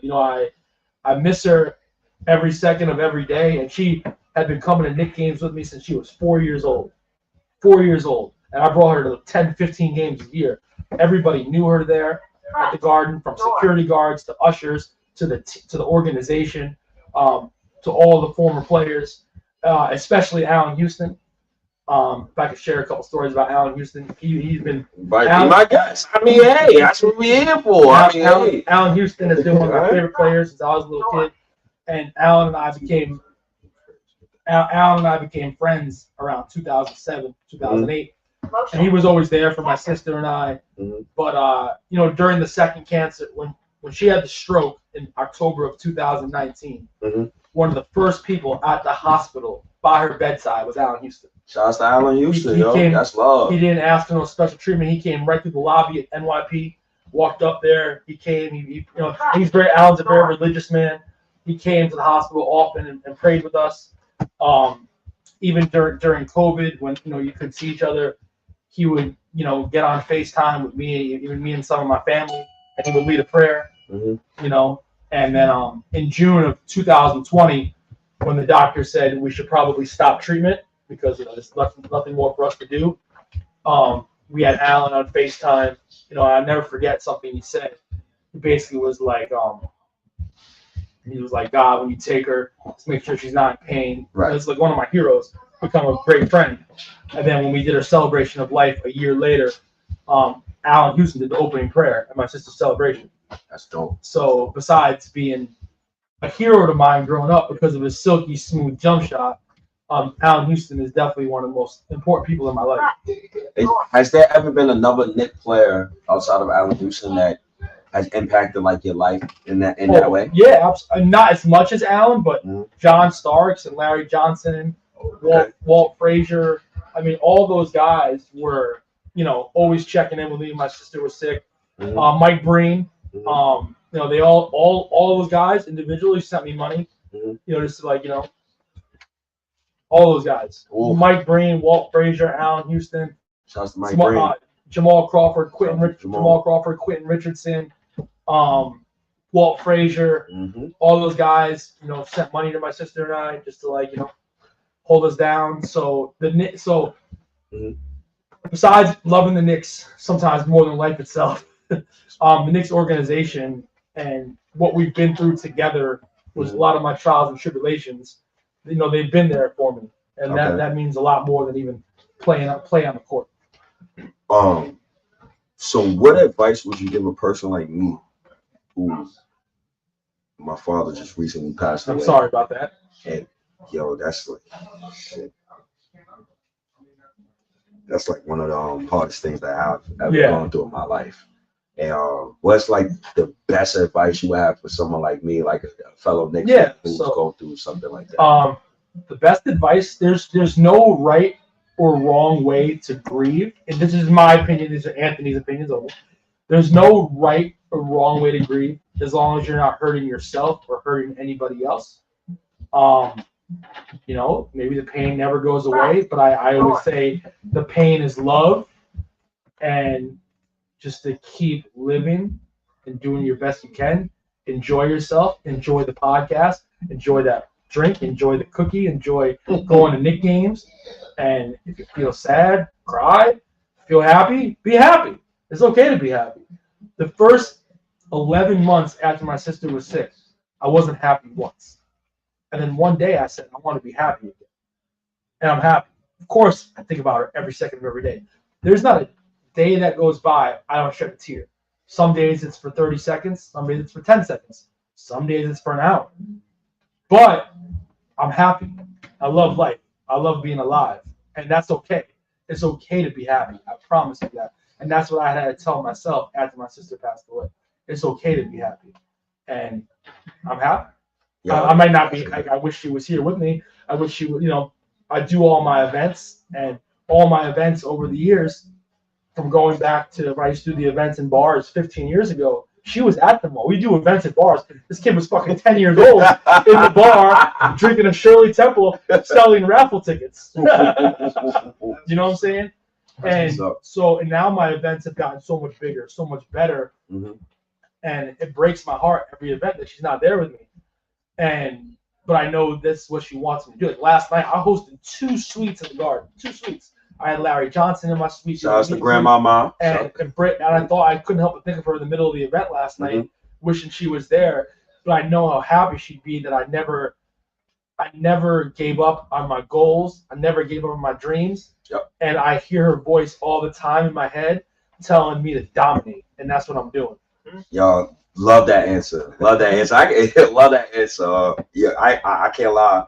The first like 3 nights was like really tough for me. Yeah. But like Knicks Twitter. Yeah. Pulled up to my crib. Yeah, no, social media is sometimes as wacky as social media can be. I always say it can be a beautiful thing also. Like I said, I know that from going through all I went through with my sister, the first cancer, the second cancer after she passed. Don't always love some of the times I went through where, they kill you because you support the coach or something, but there can be a lot of great social media, and going through tough times, it can be a wonderful thing. That's good. And do you have any questions for Ant before we go into because now we about to get to the current? Yo, honestly, I'm glad to be here. I just wanted to introduce myself. What's up? How are you? Anytime Knicks, man. Yo, we had a little dust, not even a real dust up. Shout out to my guy Phil Porto, man. He looked out for me. He did. Yo, I had commented under one of your tweets, right? Okay. How long? When was it, by the way? It was a few months ago. Months ago. Okay. So basically, my point was, I felt like it was somebody that was a part of the Knicks organization. It might have been Robert Randolph or somebody. He came out and said something crazy. Okay. And I basically was like, yo, why does this guy feel okay to basically berate fans? Robert Randolph. Yeah. Okay. Not me. Not you. Okay. So Robert, basically, do we even know if that's really Robert Randolph, by the way? Do we? I hate to even talk about it, but anyway, I commented. I seen you made a post about it, so I commented. About Robert Randolph. It was just like in general. I was like, yo, what was it? No, it wasn't Robert Randolph. Okay, so you had said something, and I took it as if like you was kind of like berating the fans a little bit. It wasn't Robert Randolph. He had something to do with it. I mean, I've gotten that before. I don't think I've ever meant it. I think like it depends on what the topic was. Like I don't know what I said. It could have. Oh, okay, all right. I called out the front office. Okay. I called out the front office, and I commented something under a tweet that you had. It wasn't disrespectful. It was. I just was asking like, yo, why do you feel like you can, like berate fans for calling out the front office? And that I feel like I used the wrong words because I felt like you was just giving a different perspective. Yeah, because my perspective is probably also like, of course the goal is the championship. Of course the goal is to win every game, but like you have to sometimes think of where we've been. Like not last year wasn't perfect. This year's not perfect, but god damn, we've been through like some 17-win season. So sometimes I'm like, Leon Rose might not be perfect. Tibbs may not be perfect. Nobody's perfect. And think of where we are now to where we've been in past years, whether it was with Scott Layden or Isaiah Thomas or Phil Jackson. I'm like, oh my god, this is great. So sometimes I'm just as mad as y'all when we lose a game, for example. Sometimes I'm like, the sky's not falling. Right. You know, I think that's what it was, and I kind of missed that a little bit. Yeah. But then I gotta be honest with you, I got a little triggered because like you had tweeted something, and you was like, oh, these guys are negative. And I was like, yo, you think I'm negative? I'm new. I don't even know these factions. So I just was like, damn. Yeah. So I had reached out to Phil. I'm like, yo, Phil, you were going on Morning Brew Crew. So I was like, yo, Phil. Oh, so it was last year, or was it this year? It was this year. I was supposed to go on. Last year, Okay. So long story short, I reached out to Phil. I was like, yo, Phil, can you just like clarify for me? And he asked you on his show, and you answered the question, and I got a better understanding. It was last spring or summertime. It was. I remember that. It was when I went out with the guy from Texas too. Yeah, and I had got and when he asked you, who looked like Lloyd Christmas. you gave a better explanation of what you meant, and I appreciated that. I was like, you know what? All right, I might have pegged this guy wrong. Yeah. I had to do a little bit of research because like I was new to Knicks Twitter, so I'm like, all right, Anthony MSG, and then I looked. I'm like, oh, okay, I remember this guy, and then I was like, oh, you gotta do your homework. Then I had people hit me up telling me that, like, yo, that's MSG, he's a vet in this kid. Like, I was like, oh shit. I was like, all right, I see what's going on. So I respected it. I'm like, it is what it is. So let's get right into it, man. The current Knicks, man. I ain't gonna lie to you, Jay. I got a video. It's a secret video on my Instagram. I got it saved in my phone. I'm gonna post it tomorrow. A secret video. Yeah. Am I in it? No. Oh, okay. It's me. No. I'm gonna tell you. When we first hired Tom Thibodeau, yeah, I was on my balcony screaming. You liked it. I loved it. Loved it. Okay. Loved it. Because in 2019, we needed that culture shift. We did.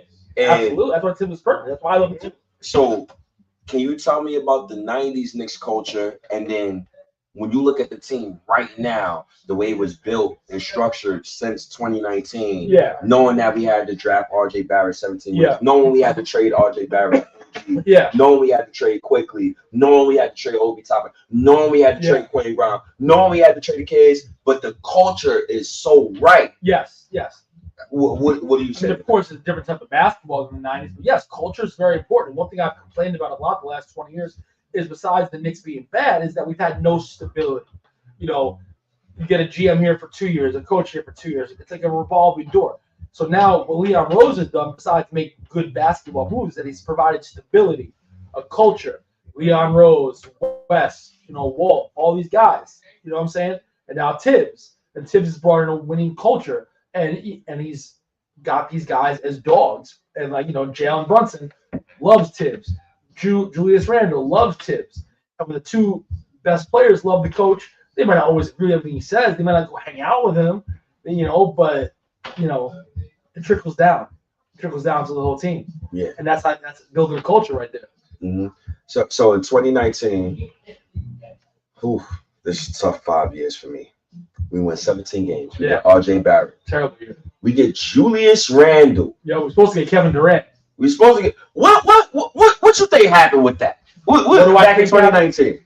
What do I think happened? What was it? It was Kyrie, man. Was it Kyrie or what I think? I don't know if it's true or not. In my opinion, I think Kevin Durant was going to come to the Knicks until he got hurt. And then when he got hurt, he didn't want the pressure. That's my opinion, because where there's smoke, there's fire. And every major media outlet had Kevin Durant coming to the Knicks. There was something to that. So I truly believe, I don't know officially, I truly believe that if Kevin Durant did not get hurt in Game 5 of the NBA Finals in Toronto, I agree that he would have been a New York Knick. So, you was gonna say more? Here's why I say Kyrie is the blame for that, and Kyrie too. Kyrie is because of the Kevin Durant injury. This is what I hear. A lot of the rumors was that the dynamic shifted from KD choosing the landing spot when he got injured, and then Kyrie was incentivized to go to the Brooklyn Nets for other reasons at the time. So it made more sense because Kevin Durant was out the whole first year as a Net, and they signed him to a big contract. So that's why I kind of feel like Kyrie really didn't want that.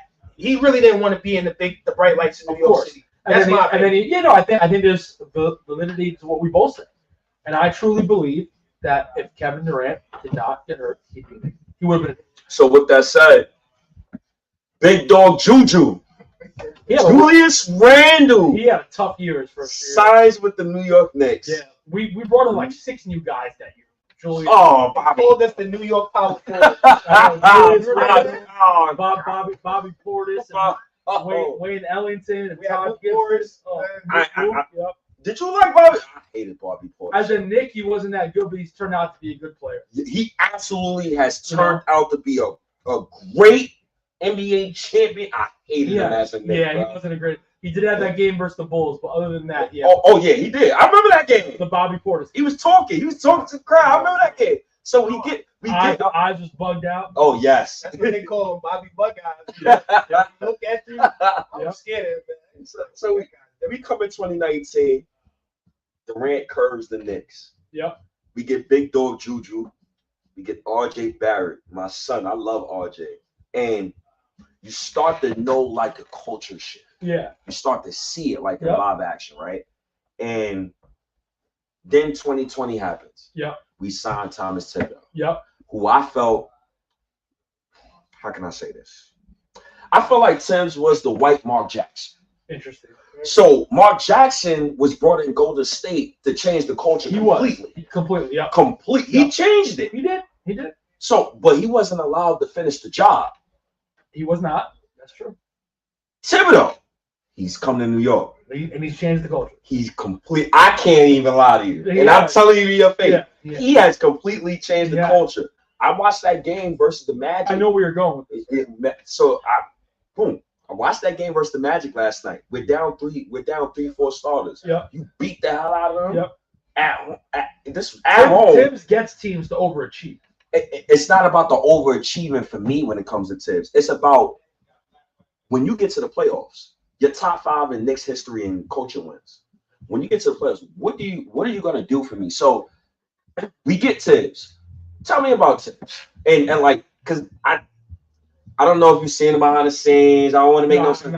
I don't want to make no assumptions. I'm not eating chicken parmesan with Tibbs. How is Tibbs as a person from your POV, and what do you think about the job he's done so far? You know, he's traded Cam Reddish for Josh Hart. He's traded this vet for this vet, and you know, not him, but of course. As a person, I've been around him a ton, so I've met him a few times. Super nice.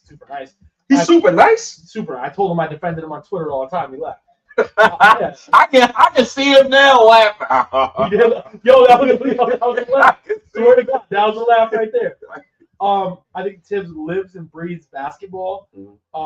He's probably looking at game film right now. Getting ready to sit. By the way, nobody's playing for the Sixers tomorrow. By the way, Maxey, obviously Embiid, everybody's out, so we should be able to grab that game, which is very important.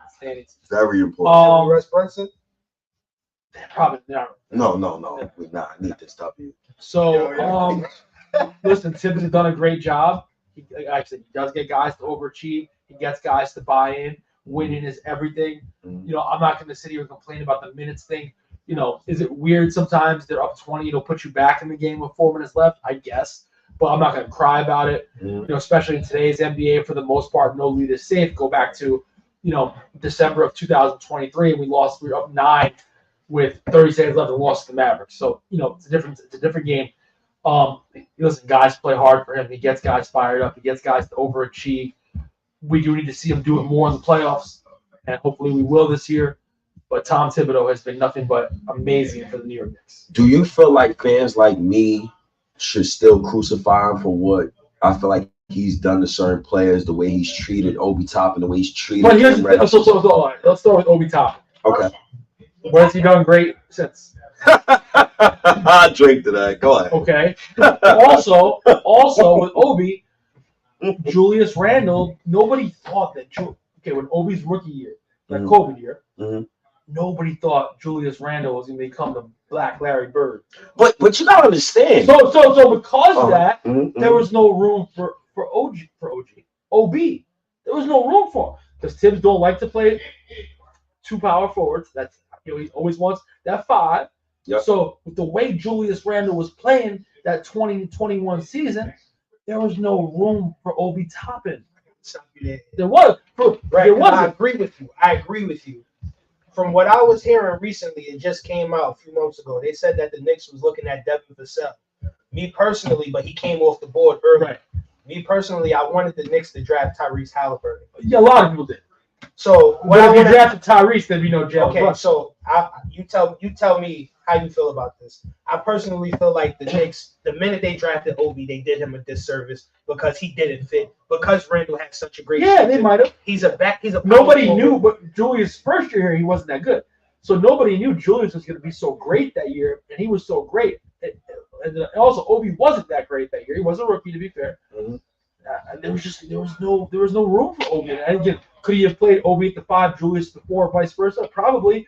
That's not what Tibbs does. He always plays a 5. That's very true. So there was no room for Obi Toppin. Plus, I don't think Obi Toppin's that great. So I don't dislike him.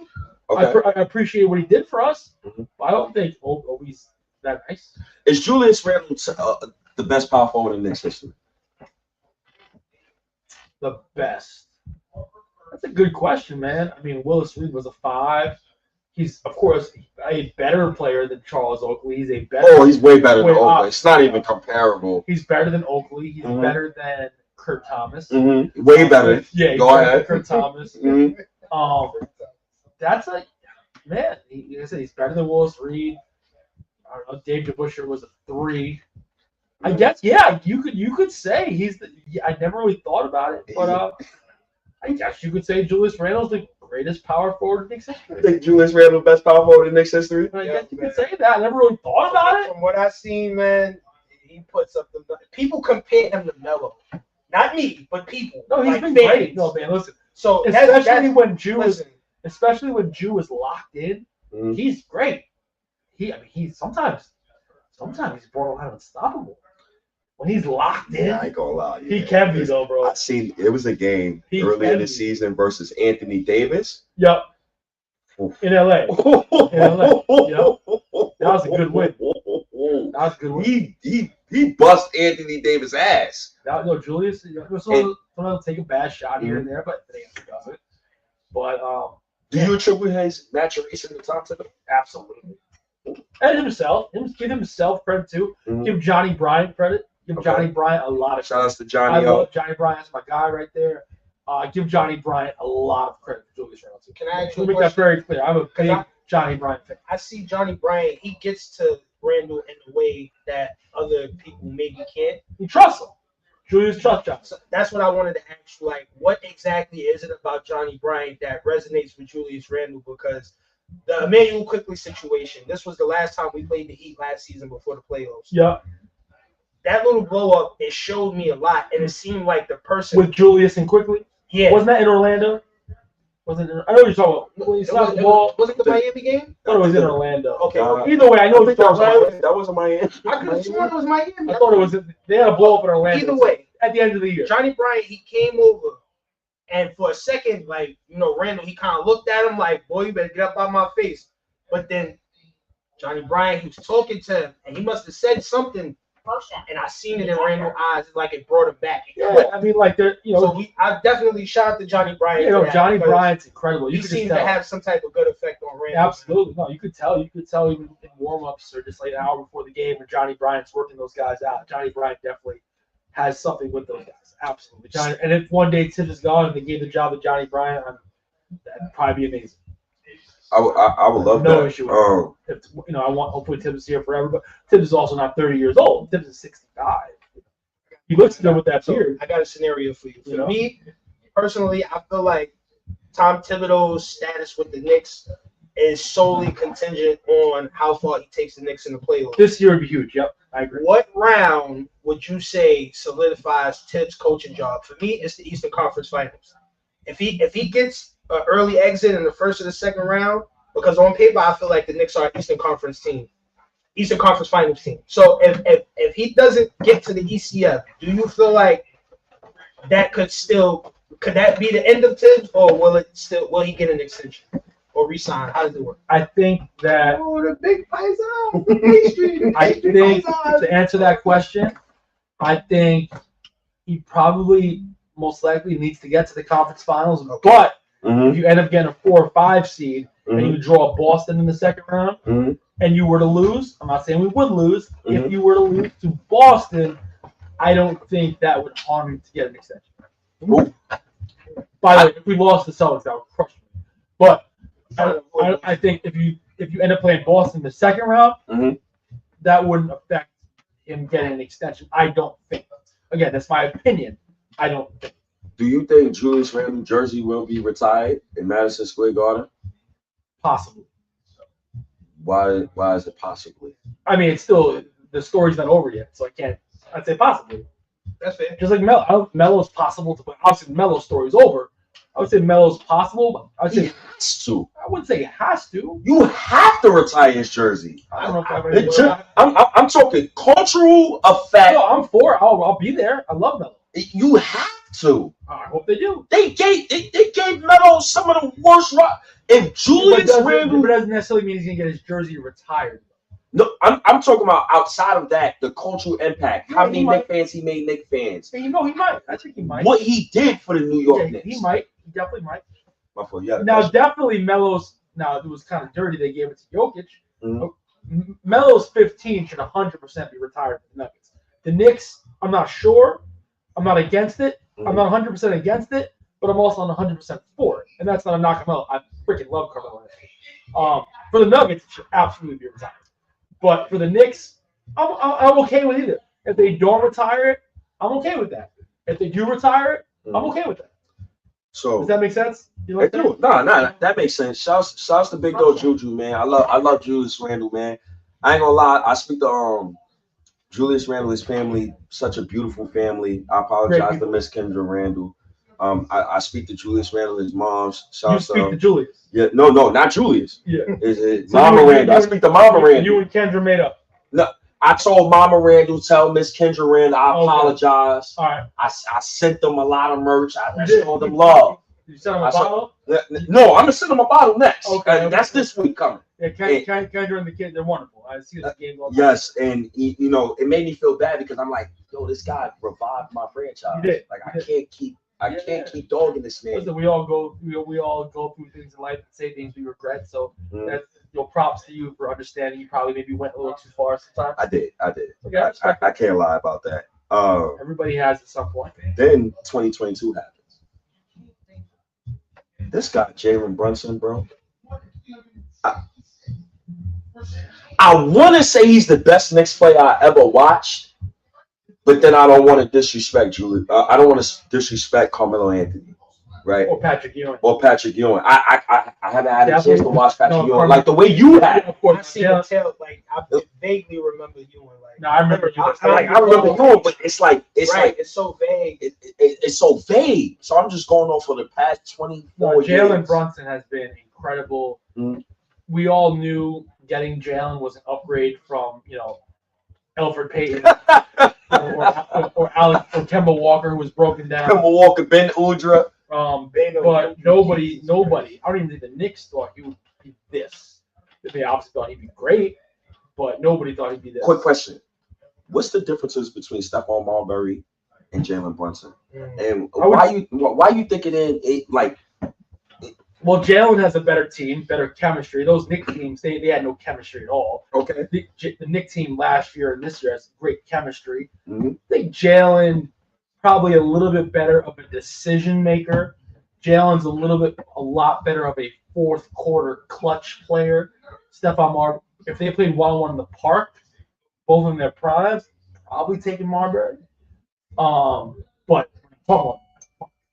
so for the Knicks, who would I take in their prime? Mhm. I'm taking Jalen Brunson. But I think Steph had too much noise. Mm. He had Coney Island. He had, Mhm. the rosters that didn't fit. Mhm. 11 guys that needed the ball. Mhm. 500 coaches. Mhm. No trust with the coach. No trust with the front office. Off the court shit.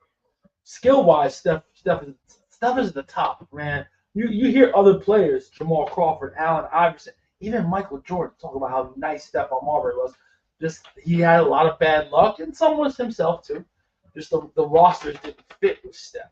You know, Yo, shout out. and Jalen Brunson is a way better decision maker than Stephon Marbury. And Jalen Brunson is a way better clutch shooter than Stephon Marbury.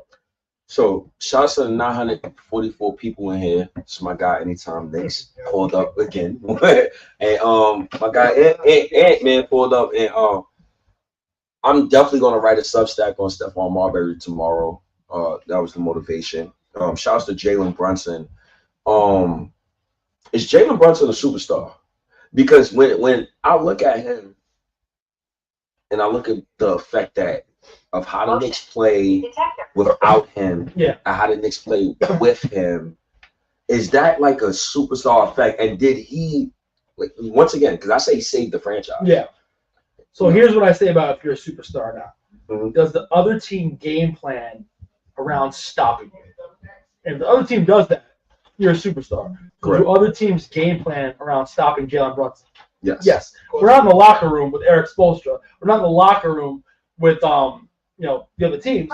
But there's a good chance they're game planning how to stop Jalen Brunson. That's it. Jalen Brunson is absolutely a superstar. So, just going down the roster, do you agree with what's a good way I can ask this question? And shout out to my uncle again, passing by. Appreciate you, Uncle. Do you agree with the Knicks trading all of the kids because they traded my guy RJ? I was hurt. No, I was surprised. I thought RJ would be a Knick for life almost.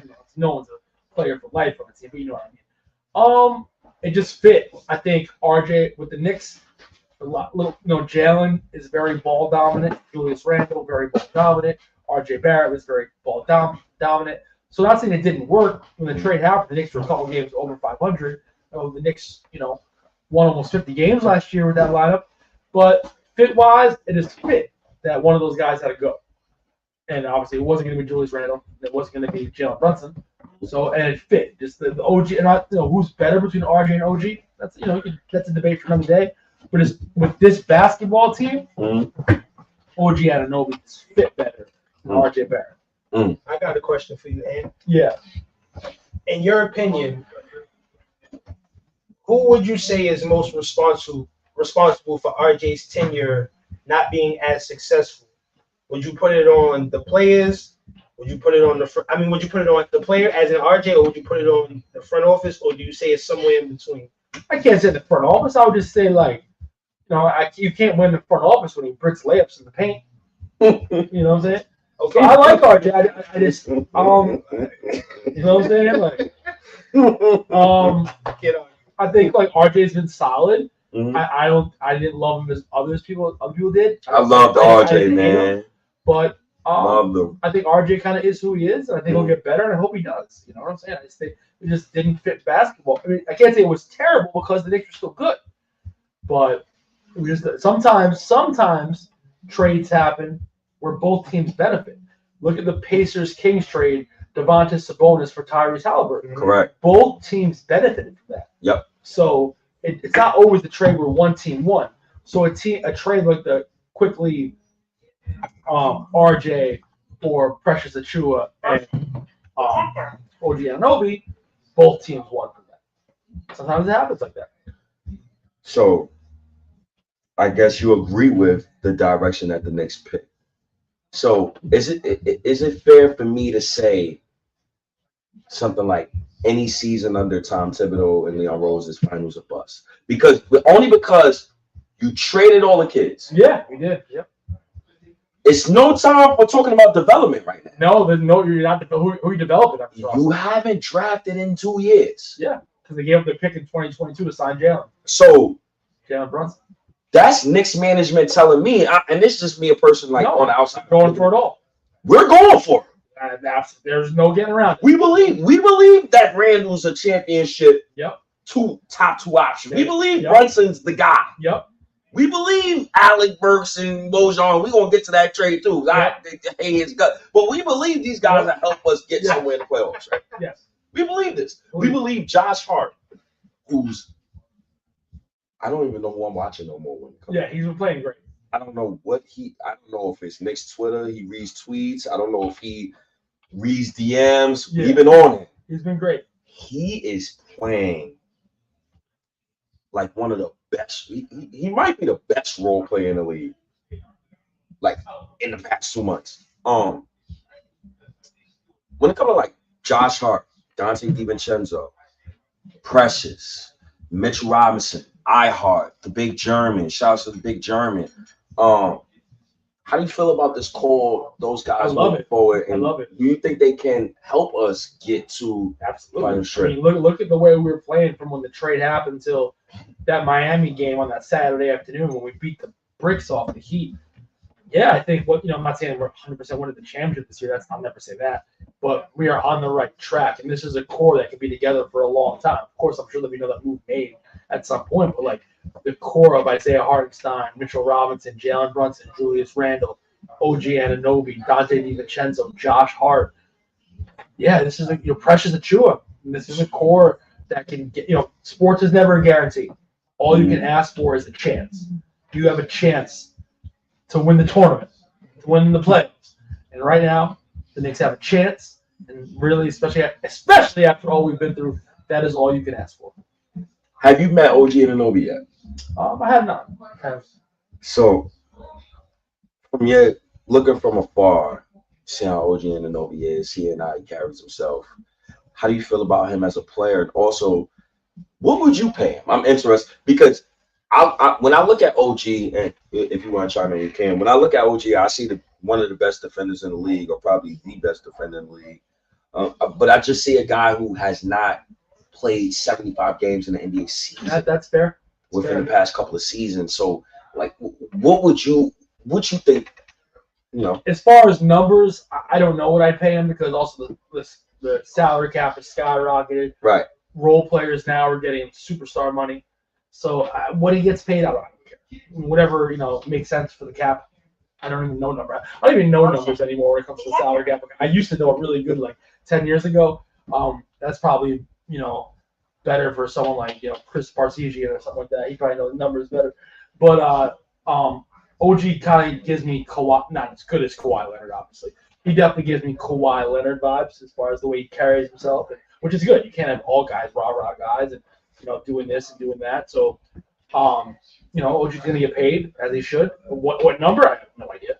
But he definitely gives me Kawhi Leonard vibes. Not as good, but so don't take it like that. Just the way he carries himself.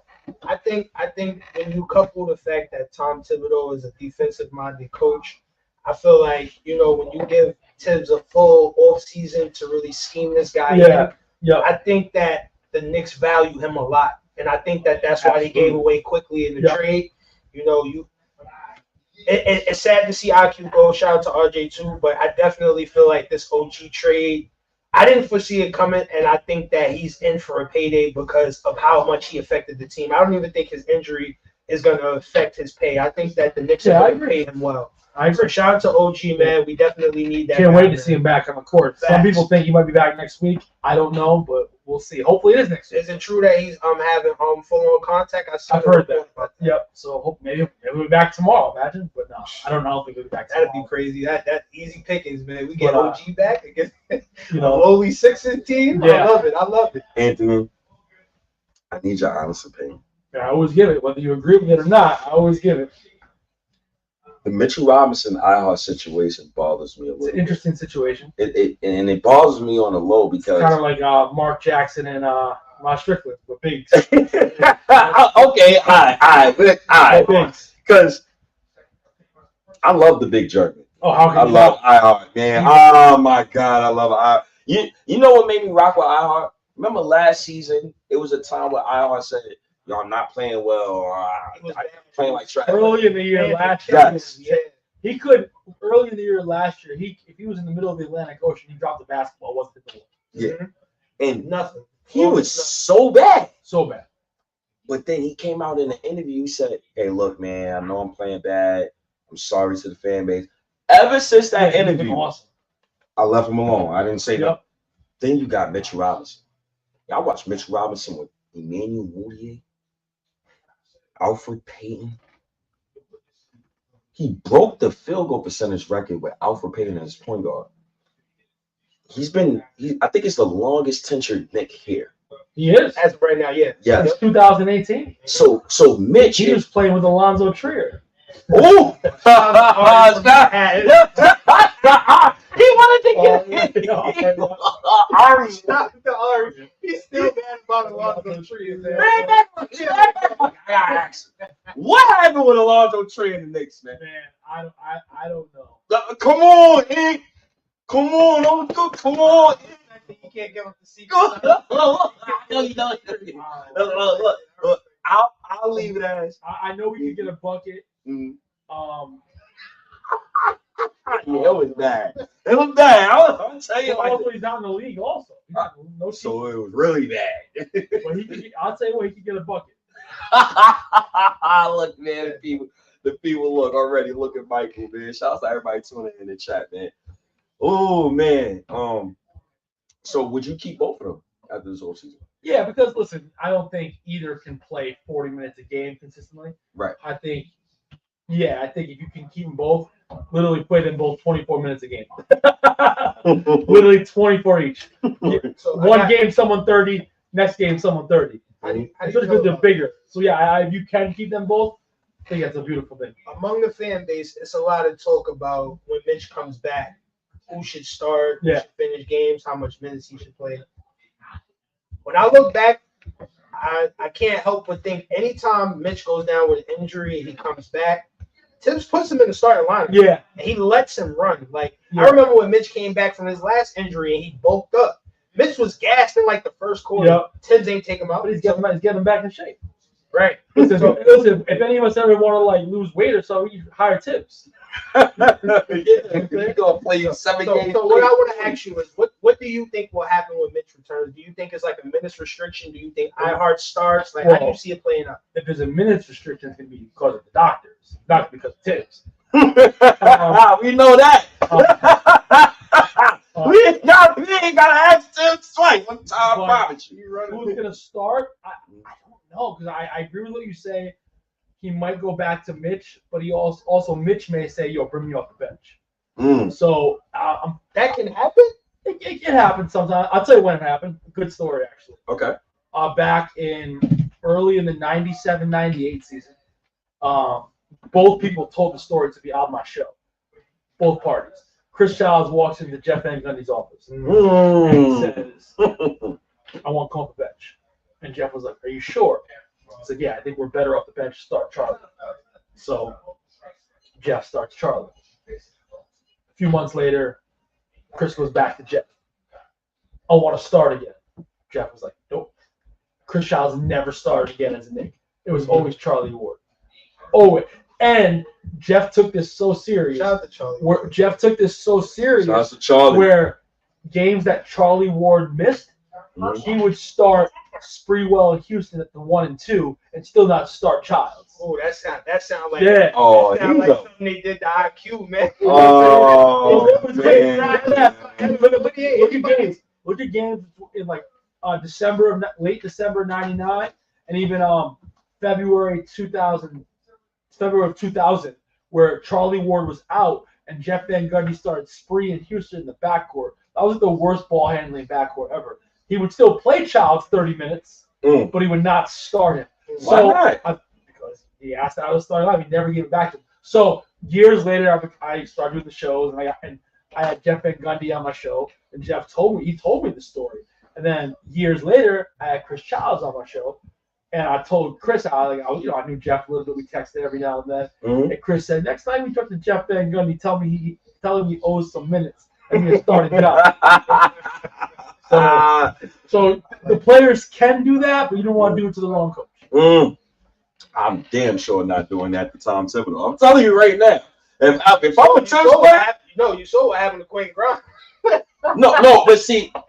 But Grimes played himself out of the starting line, to be fair. What do you think?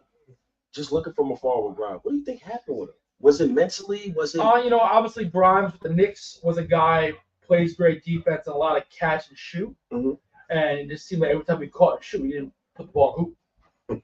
Or he wouldn't shoot. Let's be real here. I love Quentin Grimes, but That was my biggest gripe with him, and people like State would call it out, and you can't defend that, man. You can't make or miss if you don't take it. Right. And there's a lot of times I feel like he just didn't help himself by not shooting. Right. Yo, and plus also bringing in DiVincenzo, that's their guy. It was bound him to be in the starting lineup. Devo has shot the ball well from the outside, and the way DiVincenzo plays the passing lanes, kind of like how Allen Iverson did. The way he like Deion Sanders plays quarterback. Yeah. He gets those interceptions. I've never seen a guy get that many interceptions. He did last night against Orlando. You know what I'm saying? First Like one of the first ratings. Yeah. Dante DiVincenzo he a top 3 shooter in Knicks history that you watched. We're talking about shooters. We're not talking about scoring. No scoring. Shooters. Well, Allen Houston #1, John Starks, and then just shooting. I don't want to say. Why I can't take Big Pazza over Allen Houston?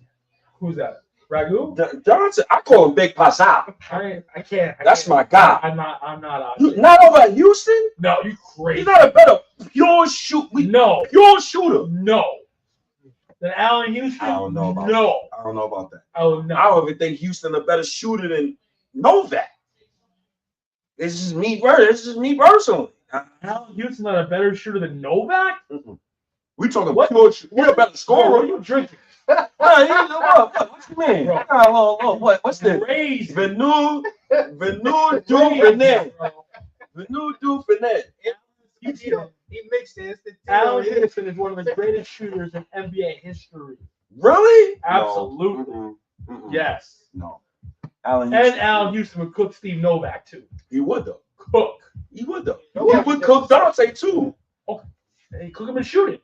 But no, I disagree with that. It's no way. Look. The chat they getting at me, man. Shout out to Miss Nikki, man. H2O. You're wrong about this one. Yo, shout out to you, Nikki, man. I Name appreciate is that, H2O, bro. That's water. Like, man, you can't say he's not the best shooter. Yeah. He calls himself H2O. That's all water right there. That's all net. Like, you got to give him his props. So, shout out to Big Hubert throwing Hubert Davis also. Hubert Davis. Hubert Davis.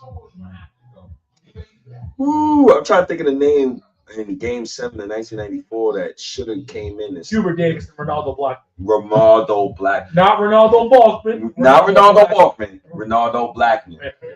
Y'all is in the call with my OG, right? Shouts my OG Jermaine. He works with me. He said Ronaldo Blackman name about 5 times when I asked him about that. Yeah. I said it too. Ronaldo or Hubert Davis should have played more, but like I said, John Starks got us there, so he believes in John Starks. So getting back to the roster real quick, we spoke about the bigs. What would you do with Precious Achiuwa? He's been playing so well. So you're signing him too? Yeah. So if it was up to you, you're re-signing iHeart. I'm bringing this whole team back. I'm sure there'll be a move or two. I'm sure somebody won't be here. No big trade, no superstar. I don't think you need who's the big trade. I don't want Cat. You're not I getting, don't either. Okay, you're not getting Anthony Edwards. I mean, you're not getting Steph Curry. You're not getting Giannis Antetokounmpo. You're not getting Damian Lillard. You're not getting Devin Booker. You're not getting Kevin Durant. You're not getting Bradley Beal. So no, there's no. I don't think. Also, the NBA, you never know. There's always a shocker. You're not getting Anthony Davis. You're not getting LeBron James. I got one. You're not getting Jokic. What about Luka? I mean, if Luka's available, you'd have to look into it. Then you would play him next to Jalen, I guess. Absolutely. Yeah, if Luka's available. Listen, anytime the superstar is available, you look into it. But after what happened with Jalen Brunson leaving Dallas, I don't think the Mavericks are going to be doing business with the Knicks. let me throw this to you. No, so Mikal Bridges. You're not getting Mikal Bridges because the Nets aren't going to do. So just like I said, the Mavs most likely would not do business with the Knicks. The Brooklyn Nets are not going to help out the Knicks and get Mikal Bridges. But also, I don't know where Mikal Bridges would fit on the Knicks because you have we already fit because you have Dante DiVincenzo at the 2, right? You have OG Anunoby at the 3, and then you have Julius Randle at the 4, and you have Mitchell Robinson, iHeart at the 5. Are you throwing Dante back to the bench and starting Mikal Bridges, or is Mikal Bridges coming off the bench? I don't think Dante's going to want to go back to the bench.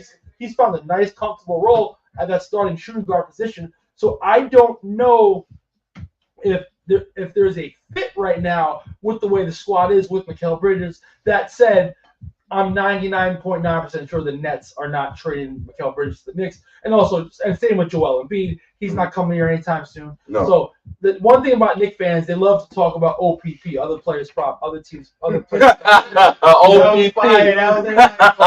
OPP. Other players' property, man. You gotta stop that, man. So I don't see Mikal Bridges coming here anyway. Of course, if you got him, you could figure it out. Yes, you could make Dante the sixth man. Of course. I just don't see it happening anytime soon. The Nets aren't trading Mikal Bridges to the Knicks, and I don't see Dallas. I don't see Dallas doing business with the Knicks either. Did you see the OG and an Obi trade happen? I'm only saying the Knicks and anything is possible, man. The Knicks and Raptors I know they had the issue legally going on, but the Knicks and Raptors have done a lot of trades together over the years, so that wasn't surprising. Yeah, because we've been doing business with each each other. To me, it was just because of the whole, the lawsuit and it just didn't seem like that was in the realm. Yeah, I don't know if there's a fit for Mikal Bridges. I really don't. I mean, I'm again. Really? You don't think so? Ragu back to the bench? Yeah, I love Big Pasha, man. I can't. Well, where are the minutes going? So I think Mikal could play the 2. I think OG can play the 2. I think OG can play the 3. My bad. Okay. You got Randall at the 4. Okay. So Ragu with the bench then. Yeah, but would be Josh Hart and Dante off the bench and Hart. That would be that. What would be the issue? Yeah, how you getting Mikal Bridges?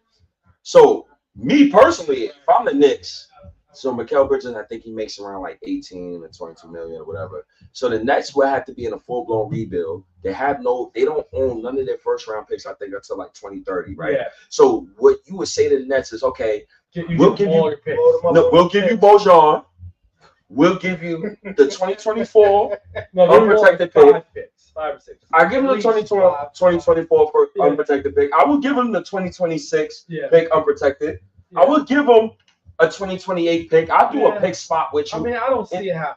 I don't either because the Knicks and Nets haven't traded within 43 years. Right. So it's like, yeah. You didn't know? Yeah. Bro. Yeah, I'm trying to think when the last time the Yankees and Mets traded. Like, it doesn't happen. Yeah. Doesn't happen. It doesn't happen like that. Just moving along with the roster, got in the Randall, got in the Biggs. Shouts to Josh Hart. Shouts to Dante DiVincenzo. Last but not least, I want to get into this last part, and I definitely want to get you out of here, Anthony. First of all, I appreciate you staying here. My pleasure. I think you guys something, yo. You did. I appreciate you, man. It is 1,092 people here. That's Nick. Come on, guys. I appreciate y'all, man. Shout out to the Knicks community. I appreciate y'all so much, man. Appreciate everybody, man. I'm gonna give you these last 2 questions, then I'm gonna try to get Anthony out of here. I know you're gonna be here longer than Anthony, so I ain't gotta look at your face, but Anthony, I want him to get home safe. We gotta get him home safe.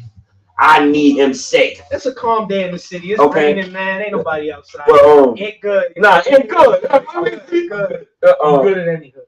I like that. So this Alec Burks. So there's no getting around the fact. So Alec Burks is my guy. You going personally, man? Yeah. Yo, man. Tell what's up with him, man? So there's no getting around the fact. He hasn't put the ball in the basket. He is a streak shooter. So he's going. So my analogy when I played a lot growing up was shoot to get hot, shoot to stay hot. Mm-hmm. He's obviously going with that analogy. It just hasn't worked yet.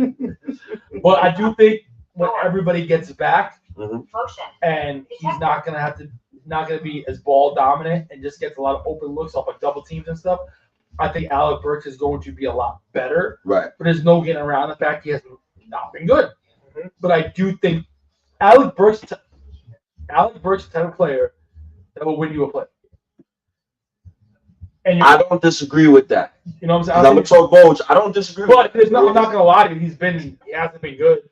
But at some point he's going to get hot. Mm-hmm. But also he will be better.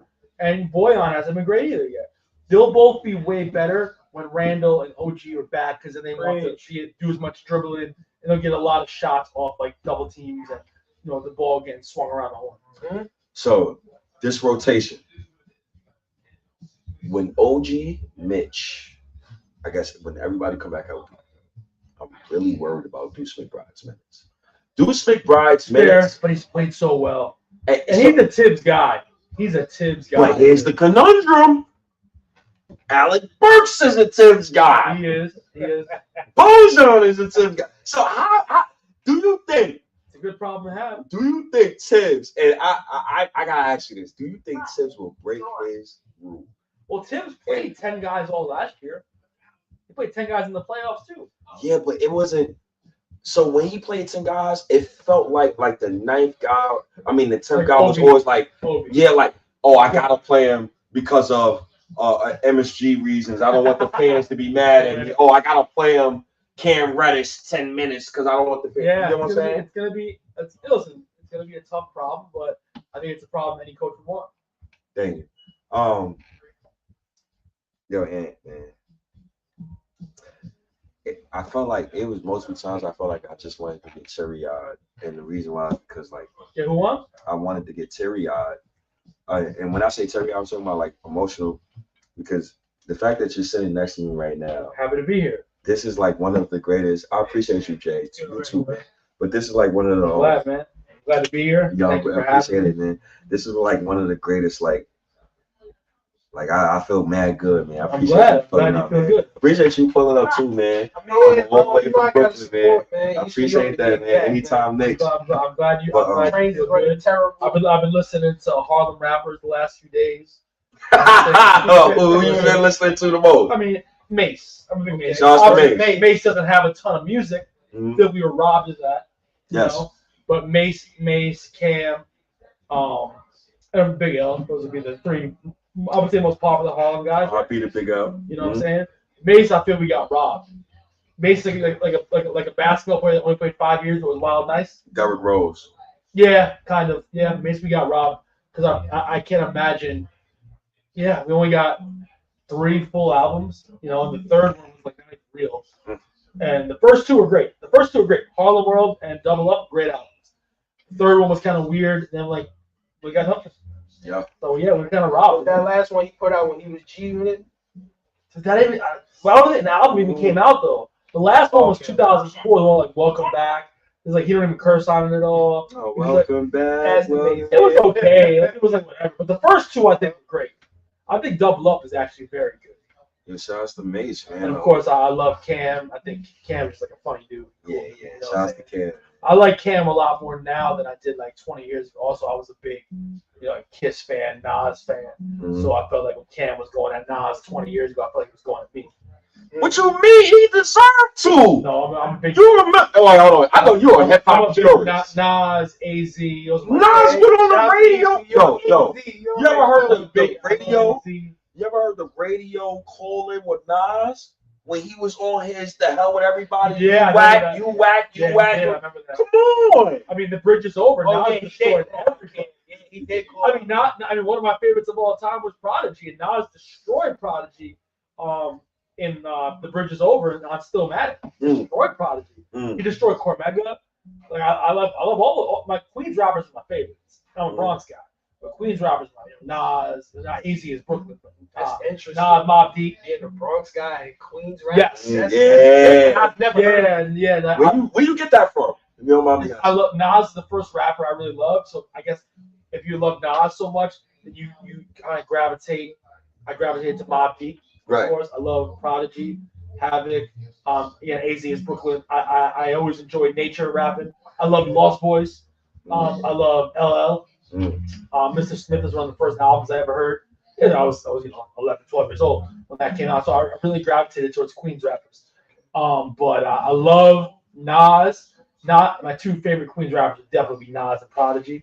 I think Prodigy is it weird to say he's underrated? Yeah. Because I feel like he sometimes doesn't get the credit he does. Prodigy, like if you said someone a New York rapper and their sound like it's Prodigy, you know what I'm saying? Prodigy is incredible. So those are my favorites, and of course, I love Pun and Pusha, I'm a big Pusha guy. I love Eminem. But when I listen to Eminem now, when I listen to the old stuff now, I'd be like, granted, like for example, I love Mobb Deep. I wasn't selling drugs. I wasn't in the projects, but I felt like I was. You know, let's listen to the music. They paint a picture. You feel like you're there. Right. I listen to old Eminem now. I'm like, what the fuck was this guy talking about? You know what I'm saying? This was Like, a great rapper. yeah. Motherfucker was really like, yo, I put my girlfriend in the trunk and put her in the fucking water. At least like, you know, a guy like Mobb Deep or Nas, like they're telling a story about like whether it's going to the projects or going to a girl's crib or selling drugs. Even though you may not have been doing that, like you felt you were there. You felt like you were when Nas is rapping on shootouts, you felt you were at the barbecue. You know what I'm saying? You know, so you felt it. But with Eminem now, I look back and I'm like, this guy's fucking crazy. But you know, it was cool. But I still fuck with him. My first concert was actually the Up and Smoke tour. That was my first concert. I was 16 years old. It was in Albany. That was cool. So those are my favorite rappers for sure. But definitely not Nas, Kiss, of course. You know, I'm on a Jadakiss album. Yo, I can't. Wait, which one? Top 5. Oh, my fault. What you That's thought? why. But I was Kiss about is my to man. say, Kiss is yo, my man. I'm from Brooklyn. I gotta represent for my guy Notorious Of course, B.I.G. of It's course. March 9th, so I just. It is. Oh, R.I.P. R.I.P. to Biggie, man. R.I.P. to Biggie. Shout out to Brooklyn. Shout out to Best Time, man. I gotta put on a Biggie mix when I get back in my car. Definitely had to get that over. Yeah, Biggie. Of course, Biggie. We Arrived. Obviously, only 2 albums. You know, I don't count my third one. That was weird. That Puff just put together. I ain't gonna lie, I was a kid, man. I loved it. That Yeah, mashup, it was like a mashup. Yeah, it was. Yeah. You Well, know? Dead Wrong was Like cool. posse cuts and Yes, shit like that. Dead, So I was Dead, like, I could get with it. Dead but Wrong was cool though. The OGs, they yo. But Eminem bodied Dead Wrong though. Oh yeah. Eminem bodied on Dead. I'm throwing Dead. What was the one that's which one? That one stood out to me Yeah. the most because I But like that was definitely just put together. it was like real up tempo, man. Yo, definitely R.I.P. to the GOAT, man. R.I.P. Yo, And I love one of my favorite rappers too of all time. He used to come on my show all the time too. I don't love him as much the last 10 years musically. Is Fab, but early Fab, like mixtape Fab. Mixtape, not now Fab. Mixtape Fab, like DJ Clue Fab was I love crazy. that. I love But that. I do feel Mhm. he's had an underrated. Excuse me. His career should have been. Obviously, he's fine. Probably got millions of dollars. So I remember the summer of 2001 before his first album dropped on 9/11. And I interviewed him about that. All the mixtapes coming out. He was doing a lot of features. Remember, he was on Superwoman, the Clue tapes. I expected more from his career. Like his album, he got no classic albums. His albums are very good. No classics. Fab don't have like They're good. from nothing to something, not a It's classic. pretty good. Real Talk is very good. Mhm. The one in 2009 is very good. That was his last real album because then it was all mixtape. So the Soul Tape series, classic. That's classic. Yeah, that's classic. Yeah. Yeah, Soul Tape classic. Some 18 freestyles. Yeah, I was one of those kids. Friday Night Freestyles. I used to literally be on the radio listening to these guys. Yeah, Shout out to Joe Budden, But Stack Bundles. Well, shout out to fucking Stack. DJ Clue Fab. Yeah. The young ones might not remember that because Fabulous Sport. Yeah, he talked about that. Yep. So mixtape Fab was wild. Oh yeah. So I thought he would have his debut album, Ghetto Fabulous. I thought it would be better, but it also came out the same day as The Blueprint. Blueprint is probably my second favorite album of all time.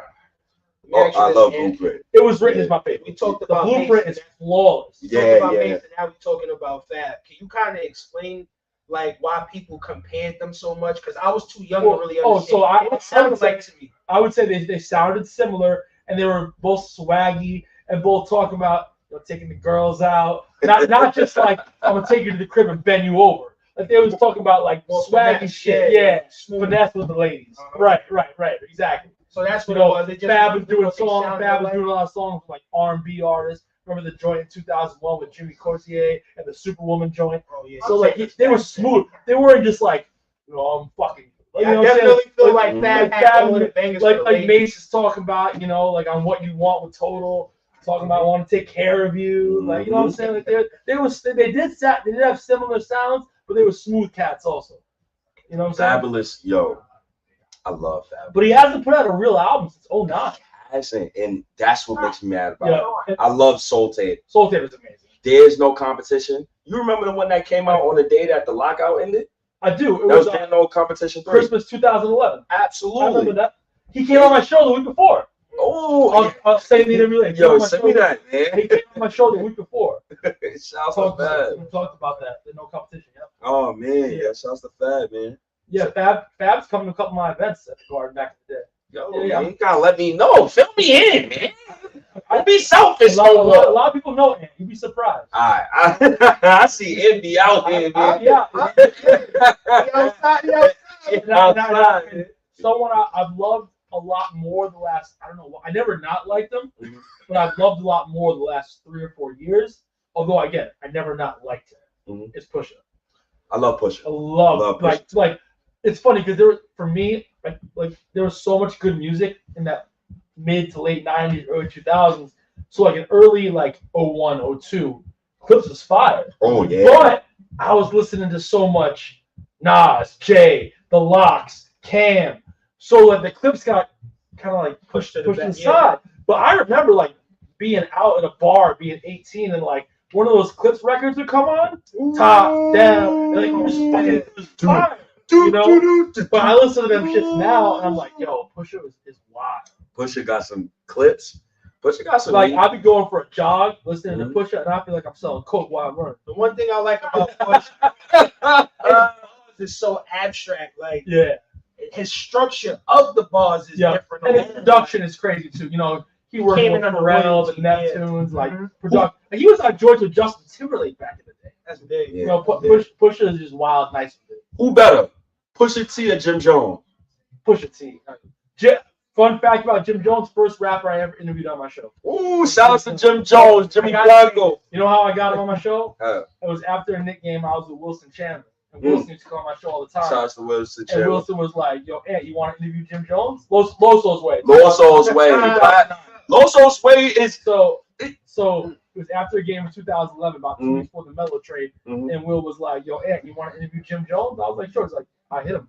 Connected us. And a couple days later, Jim Jones came on my show. That's what's up. yeah. Shout out to Jim I Jones. will- Loso's way is very good. Yo, Yeah, Jim yeah. Jones, his music is aging like fine wine. As these years go by, these last few projects he put out, great bodies of work, man. Like he bringing that feeling back a little bit, you know. So shout out to Jim, man, for repping for the old school rap era. Like, he been putting on lately, and he got some younger artists that he bringing along too, man. I like what he's doing. I see.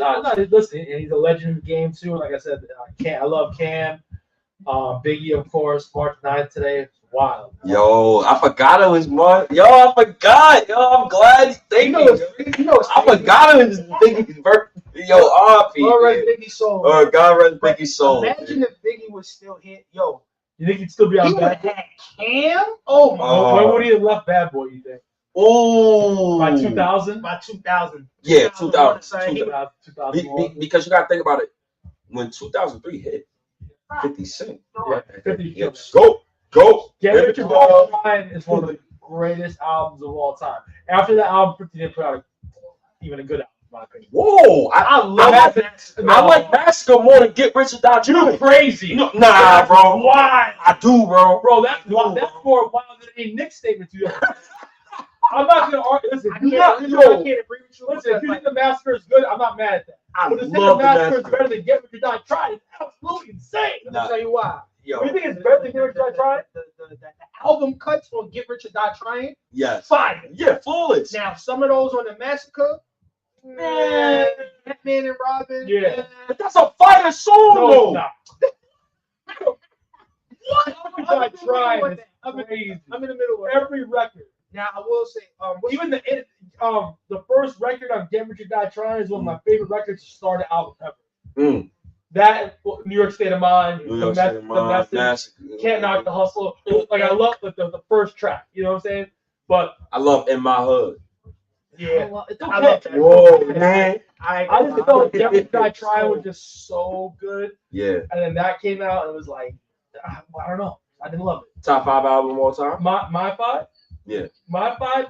I could give you a different answer every day, but I would say my favorite 5 albums would probably be It Was Written, The Blueprint, it was Illmatic, Reasonable Doubt, and then probably like maybe like Only Built for Cuban Links, Mm. Iron Man, Iron Man heavy. Those first four, those two Nas and Jay albums are 100% my first four favorite albums. And then after that, you can go, whatever. So just Jay from '96 to '03 is I didn't really love like American Gangster's fire. Blueprint 2 is okay. I mean Blueprint 3, but Jay from '96 to '03 was basically pretty flawless. Yeah, oh yeah. So In my lifetime, Volume 1, 2, and 3. 3 I didn't love, but it's not bad. But all basically flawless. so Jay was so hot, like everybody that came out around him, anybody that was with him, they took off. I mean, they was talented too. And then a few weeks ago, the Rockefeller effect was crazy. I drove to Philly for the Knicks Sixers game. I listened to the first two Beanie albums. God, the motherfucker was nice. yeah, Dane. Shout out to Beans, man. He made when he raps, you feel it in your soul. Like you feel his pain. Mm-hmm. You know what I'm saying? Yeah, I love Beans. Yeah, man. Beans is fine. Yo, let me ask you a question. Sure. Shout outs to Dame Dash. Like what do you think happened between Jay-Z and Dame Dash? And you being a hip hop fan, and you like, do you wish they would have just stayed together to keep the whole Rockefeller thing together? Listen, everybody gets older, things happen, but they had such a great thing with Jay and Beans and Bleak, and it was cool. But I guess none of that stuff lasts forever. Right? Bad Boy, everybody on Bad Boy died. I can't even. Ooh. You know who's come on my show? Black Rob. Come on my show. Shout out to RP Black Rob, man. Shout out to Black Rob, Oh, man. he's Harlem, Karen. He's Harlem. It's Black Rob. He's Harlem. No, I think Black. He's from Harlem. I think my uncle will probably know if he can hear me. I think Black Rob I from Harlem. love you, baby. I love you, baby. Whoa. Yeah. I was like 9, 10 years old. My mom's that was her favorite song. I love you, baby. On No Way Out. to Death. Like, that was I ain't gonna lie. I love the beat. Me just being wait, a kid. I love you, baby. Yes, that was I love that was on No Way Out. No Way Out. Mm. No Way Out. No Way Out. No Way Out's a great album. I Mm. guess Puff's probably about to get canceled now too. So I guess we all gonna get canceled at some point. Oh God! We got Eurostep that one, man. No, we ain't gonna get canceled. It's next Twitter, baby. You gotta bring some different flavor to it. No Way Out's a great album. Oh yeah, Because absolutely. he got everybody on it. Because Puff barely raps on it. He just got everybody on. It's a great album. So why hasn't? It's just me asking. Why hasn't MSG asked Rakim to do a freestyle? Why haven't they asked Murder Mook to do a freestyle? Oh, I got Can you talk to somebody in there? They deal with a lot of rappers. Fat Joe's done stuff. Shout out to Fat Joe. They've done stuff with Swiss. Shout out to Swiss. So they had Nas before one time in a practice. Shout out to Nas. So yeah, I don't know how they picked their songs. I try to get shot. Tired of Robert Randolph. I think Robert Randolph's in for life. Yeah, he grandfathered in. Yo, my final question for Anthony MSG, man. First of all, shouts to you. It's 1,078 people in. I don't know if my mom's watching. I don't know if the homie's watching. I don't know what was watching. I appreciate all of y'all watching, bro. Especially the Dragon Ball Z fans. As you can see in the back, I'm showing love to my guy Kara. So RIP to him. RIP my pops, who's right behind me. I appreciate you, OG. Y'all, I'm working hard to try to make you proud, man. Because you didn't like me to be lazy. You ain't want to hear that lazy nonsense. And the RPGG, shouts to Anthony MSG sharing that beautiful story. My last question, and then we could get out of here because it's definitely some things that me and Anthony MSG, we got to talk off camera. It's certain things we can't talk on camera about everything, right? We just got to talk on camera about certain things. I'm ready to get these Italian pastries in. Nah, we don't get those. I want to eat. Yeah, man. Yeah. Can the Knicks win a championship this season? I think we have a chance if we're healthy. That's all you can ask for. Who, we have a chance. When you say we, be more specific. Who you basing that on? When you say we, is it based OG? upon what we saw in January, and what we saw even last year, and the team getting better. Mhm. All you want is a chance. The Knicks, if they're healthy, have a chance. That's all I can say. I'm not gonna say, oh, we're definitely winning the championship. But I would say we have a chance, and that's way better than what we've had the last 20-some years. I want to say this, man. Like, when I look back at the Miami series, because Randall was so hobbled and, like, they kind of, like, targeted Brunson and they kind of forced, like, others to be scorers and they just couldn't do it. Yep. I feel like we fixed that problem. Yes. Dante DiVincenzo, OG Anunoby, Bojan, Alec Burks to a lesser extent. These guys. As long as AB can knock down a couple buckets. As long as he can, just make a shot. Right. That's what I'm saying.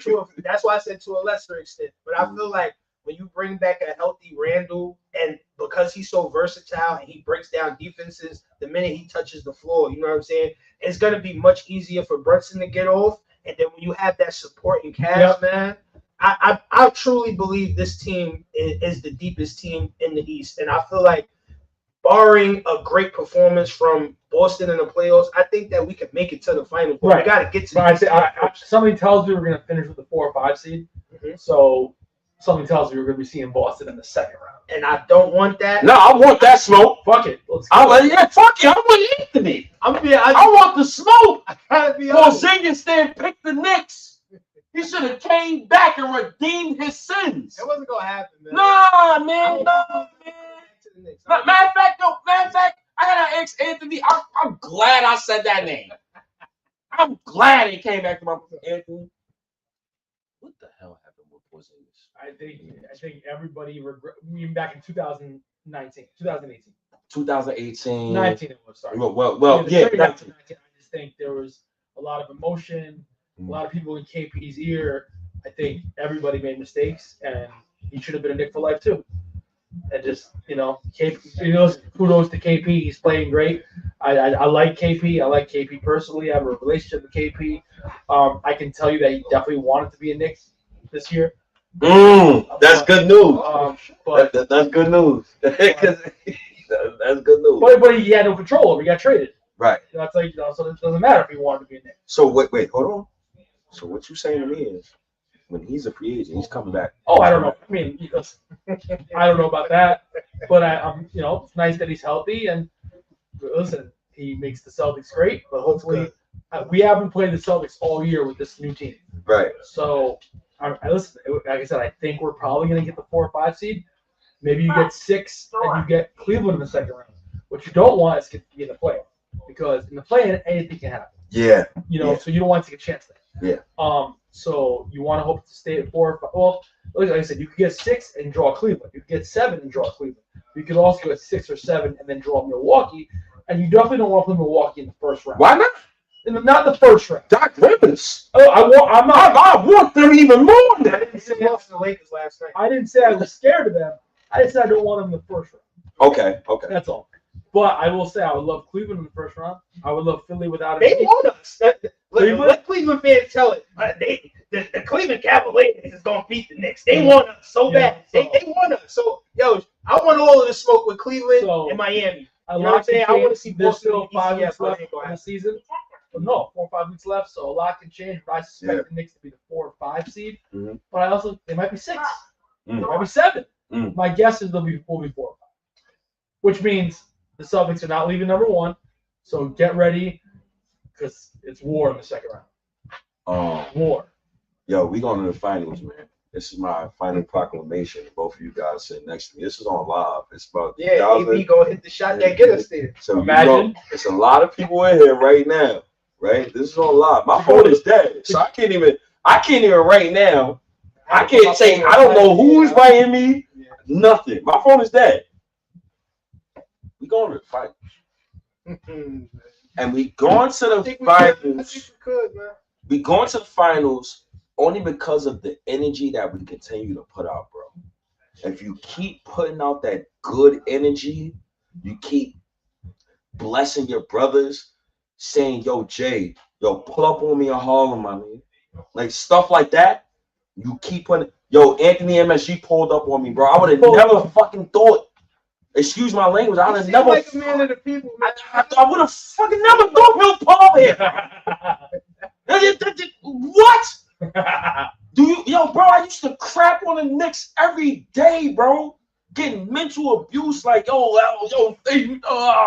But this right here was needed, and it was needed because now the community, now we should all feel comfortable. Now we feel comfortable. We all want the same thing. We all want the same We thing. all bleed orange and blue. Yes. You know, some bleed orange and blue and green. Nah, we ain't I got the green St. Patty's Day shorts. Those are just fire. Oh, look, all right. So look, you gonna make us feel comfortable. I wore Brooklyn Nets by accident. Yo, Tony hate that colorway. Shout out to Thanos, man. He I don't hates that love orange and it. green colorway. It's weird, but it's cool. It's cool, like, you know, if you wear it on Christmas. Like, for Christmas this year, I wore my Blue Marcus Cammy jersey, but I got the pennies in green. I rocked them on Christmas. They look fire with the blue jersey. You know, You see, I'm doing the orange and green for my Mets, man. My Mets is looking good so far. I'm actually doing an event for the Yankees Mets game in City. Ooh, that should be cool. So if y'all want to come. Yeah, I love it. If I'm on for it, matter of fact, man, I got training next 2 weeks, man. Okay. You know, once again, like I'm starting this new position on Monday, so whatever. That's what's up, man. Yo, thank you. God bless. And 2.5 hours, bro. Yo, 2.5 hours. No, we was here. We had, yeah, we got let this man. Hey, yo, the mission is accomplished, So, man. what I would like- We talked got your Italian snack. Yo, he showed the Rolodex of how much Knicks information he got just off the top. Mission is accomplished, man. I just came to It's only support. one thing. They ain't give him the chopped cheese. It's all good. Where's the spot? No. The hell with I don't want you to get winning. Okay. Oh, where's the You in the right area, though. No, You in he the right- has to come back. I'll come. Because I want him to like, choose between about 5 of them. I'm going to go to 5 different stores in Harlem, buy 5 chopped cheese. The chopped cheese is a Harlem thing, you would say, right? I'm gonna say East Harlem. It's a New York thing. I know, but I it's more say of a Harlem thing. More of a yeah. Harlem. I gotta And say it's been gentrified now. Aki way. Where is that spot? Is that in Brooklyn? Yeah, that's in Brooklyn. Oh, Yeah, man. that's in Brooklyn. Yeah, that's real great. Shout out to those guys, man. That's in I Brooklyn. got a little chopped cheese story, man. I used to work in Grand Central. It was a soup salad spot called Helen Hardy. I don't know if you remember. I've heard of it. Right in Grand Central, man. I had a coworker. Her name is Aisha. She's from East Harlem. She came to work one day. It was in the afternoon, and she had like a couple of chopped cheeses, right? So I'm hungry. I'm like, yo, Aisha, like, what you got over there? Like, that's how we was. We was coworkers. We looked out. We fed each other. So she like, yo, I got one of these sandwiches. So I'm like, what is this? I'm looking at it. She's like, it's a chopped cheese. Never heard of it in my life. After And that, how old day, were you? I was 22. Oh wow. See, so I do feel the chopped cheese got more popular in the last like 5-10 years. So maybe you knew about it in Harlem, and you're from East Harlem as well. But like he said, East Harlem thing. I feel the chopped cheese got more popular the last 5-10 years with like Jesus and Marrow and like more New York City content. Because dog, I live in the North Bronx. You know, I'm in Co-op City. I'm in by Gun Hill Road. People weren't talking about chopped cheeses. So I feel like it may have been more of a Harlem thing, but then because of social media and like people posted, I'm at the bodega. Like, you know what I'm saying? It got more popular. But Gentrified, you know what I'm saying? So I didn't really heard it. I didn't really heard of it until like you said, you heard of it later in life too. So I feel like maybe I don't know. It's not bad. I like it. That's not my go-to. Yeah, exactly. You know what I'm saying? Oh God. Yo, shouts to all the 1,226. What's up, Yo, man? I never even thought. I appreciate all of Come y'all. on, it's the Knicks, baby. You got NMSG. You wanted to go. It's only You know right, what I'm man. saying? You had to do that 1K, man. But I wouldn't Shout out be to here. the people that came through, that supported, man. Yeah, shouts to y'all. Without y'all, this shit probably wouldn't even happen, man. For real, man. Keep grinding, bro. I always tell you this in private. I'm gonna tell you in public, man. You one of my inspirations, bro. I think you a goat out here, man. Yo, MSG is definitely one of the best Knicks super fans out here. So for y'all to come together and form like Voltron, that's what's up, man. That's a big look, man. I see you, brother. I'm right here. I'm close. It's not. I I didn't. motivation for me, man. But I didn't. This is not for me though. This particular like podcast is for people like you, all of us, bro. Because I want people to. Because me on Twitter, I came on Twitter. I'm cursing everybody out. Like, fuck you talking about? Like, I don't want to hear that. And you get what I'm saying? Now that Anthony MSG, he's sitting here, he's in Harlem. Fred Wines and liquor. He at the liquor store right now. Like, this is the content we need. Mm-hmm. And then you guys were talking about 50 Cent, what greatest albums. We talking about So rap. New York. So- So New York, man. It's so New York. Anthony, man, I appreciate you being here in Thank the you liquor for having store with us, man. Thank you. Any last words for the people? Because I gotta get you out of here. Say it.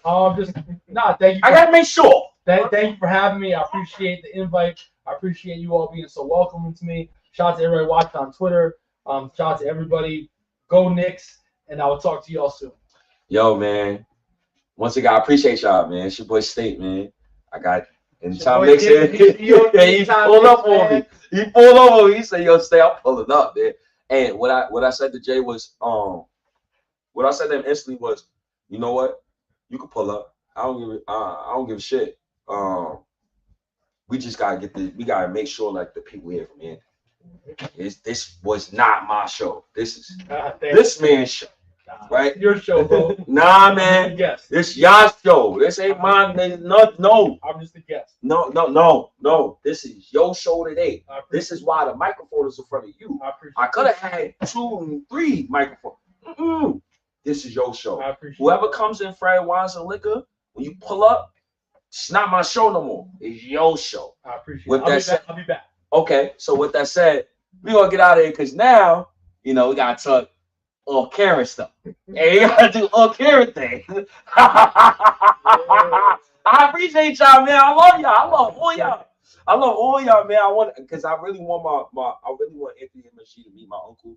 I really want Bro to meet my uncle, and I really want to like talk outside of this. But I appreciate y'all. I love y'all, Knicks fans, man. Appreciate y'all, man. Yes. 1,251. Big look, bro. Replay value gonna be crazy. I'm telling you now, man. Hey, man. Hey, yo, this is what I need you to do. This is all I'm asking for you to do. I gotta do this on camera. Monica McNutt. I gave her a hoodie. Okay.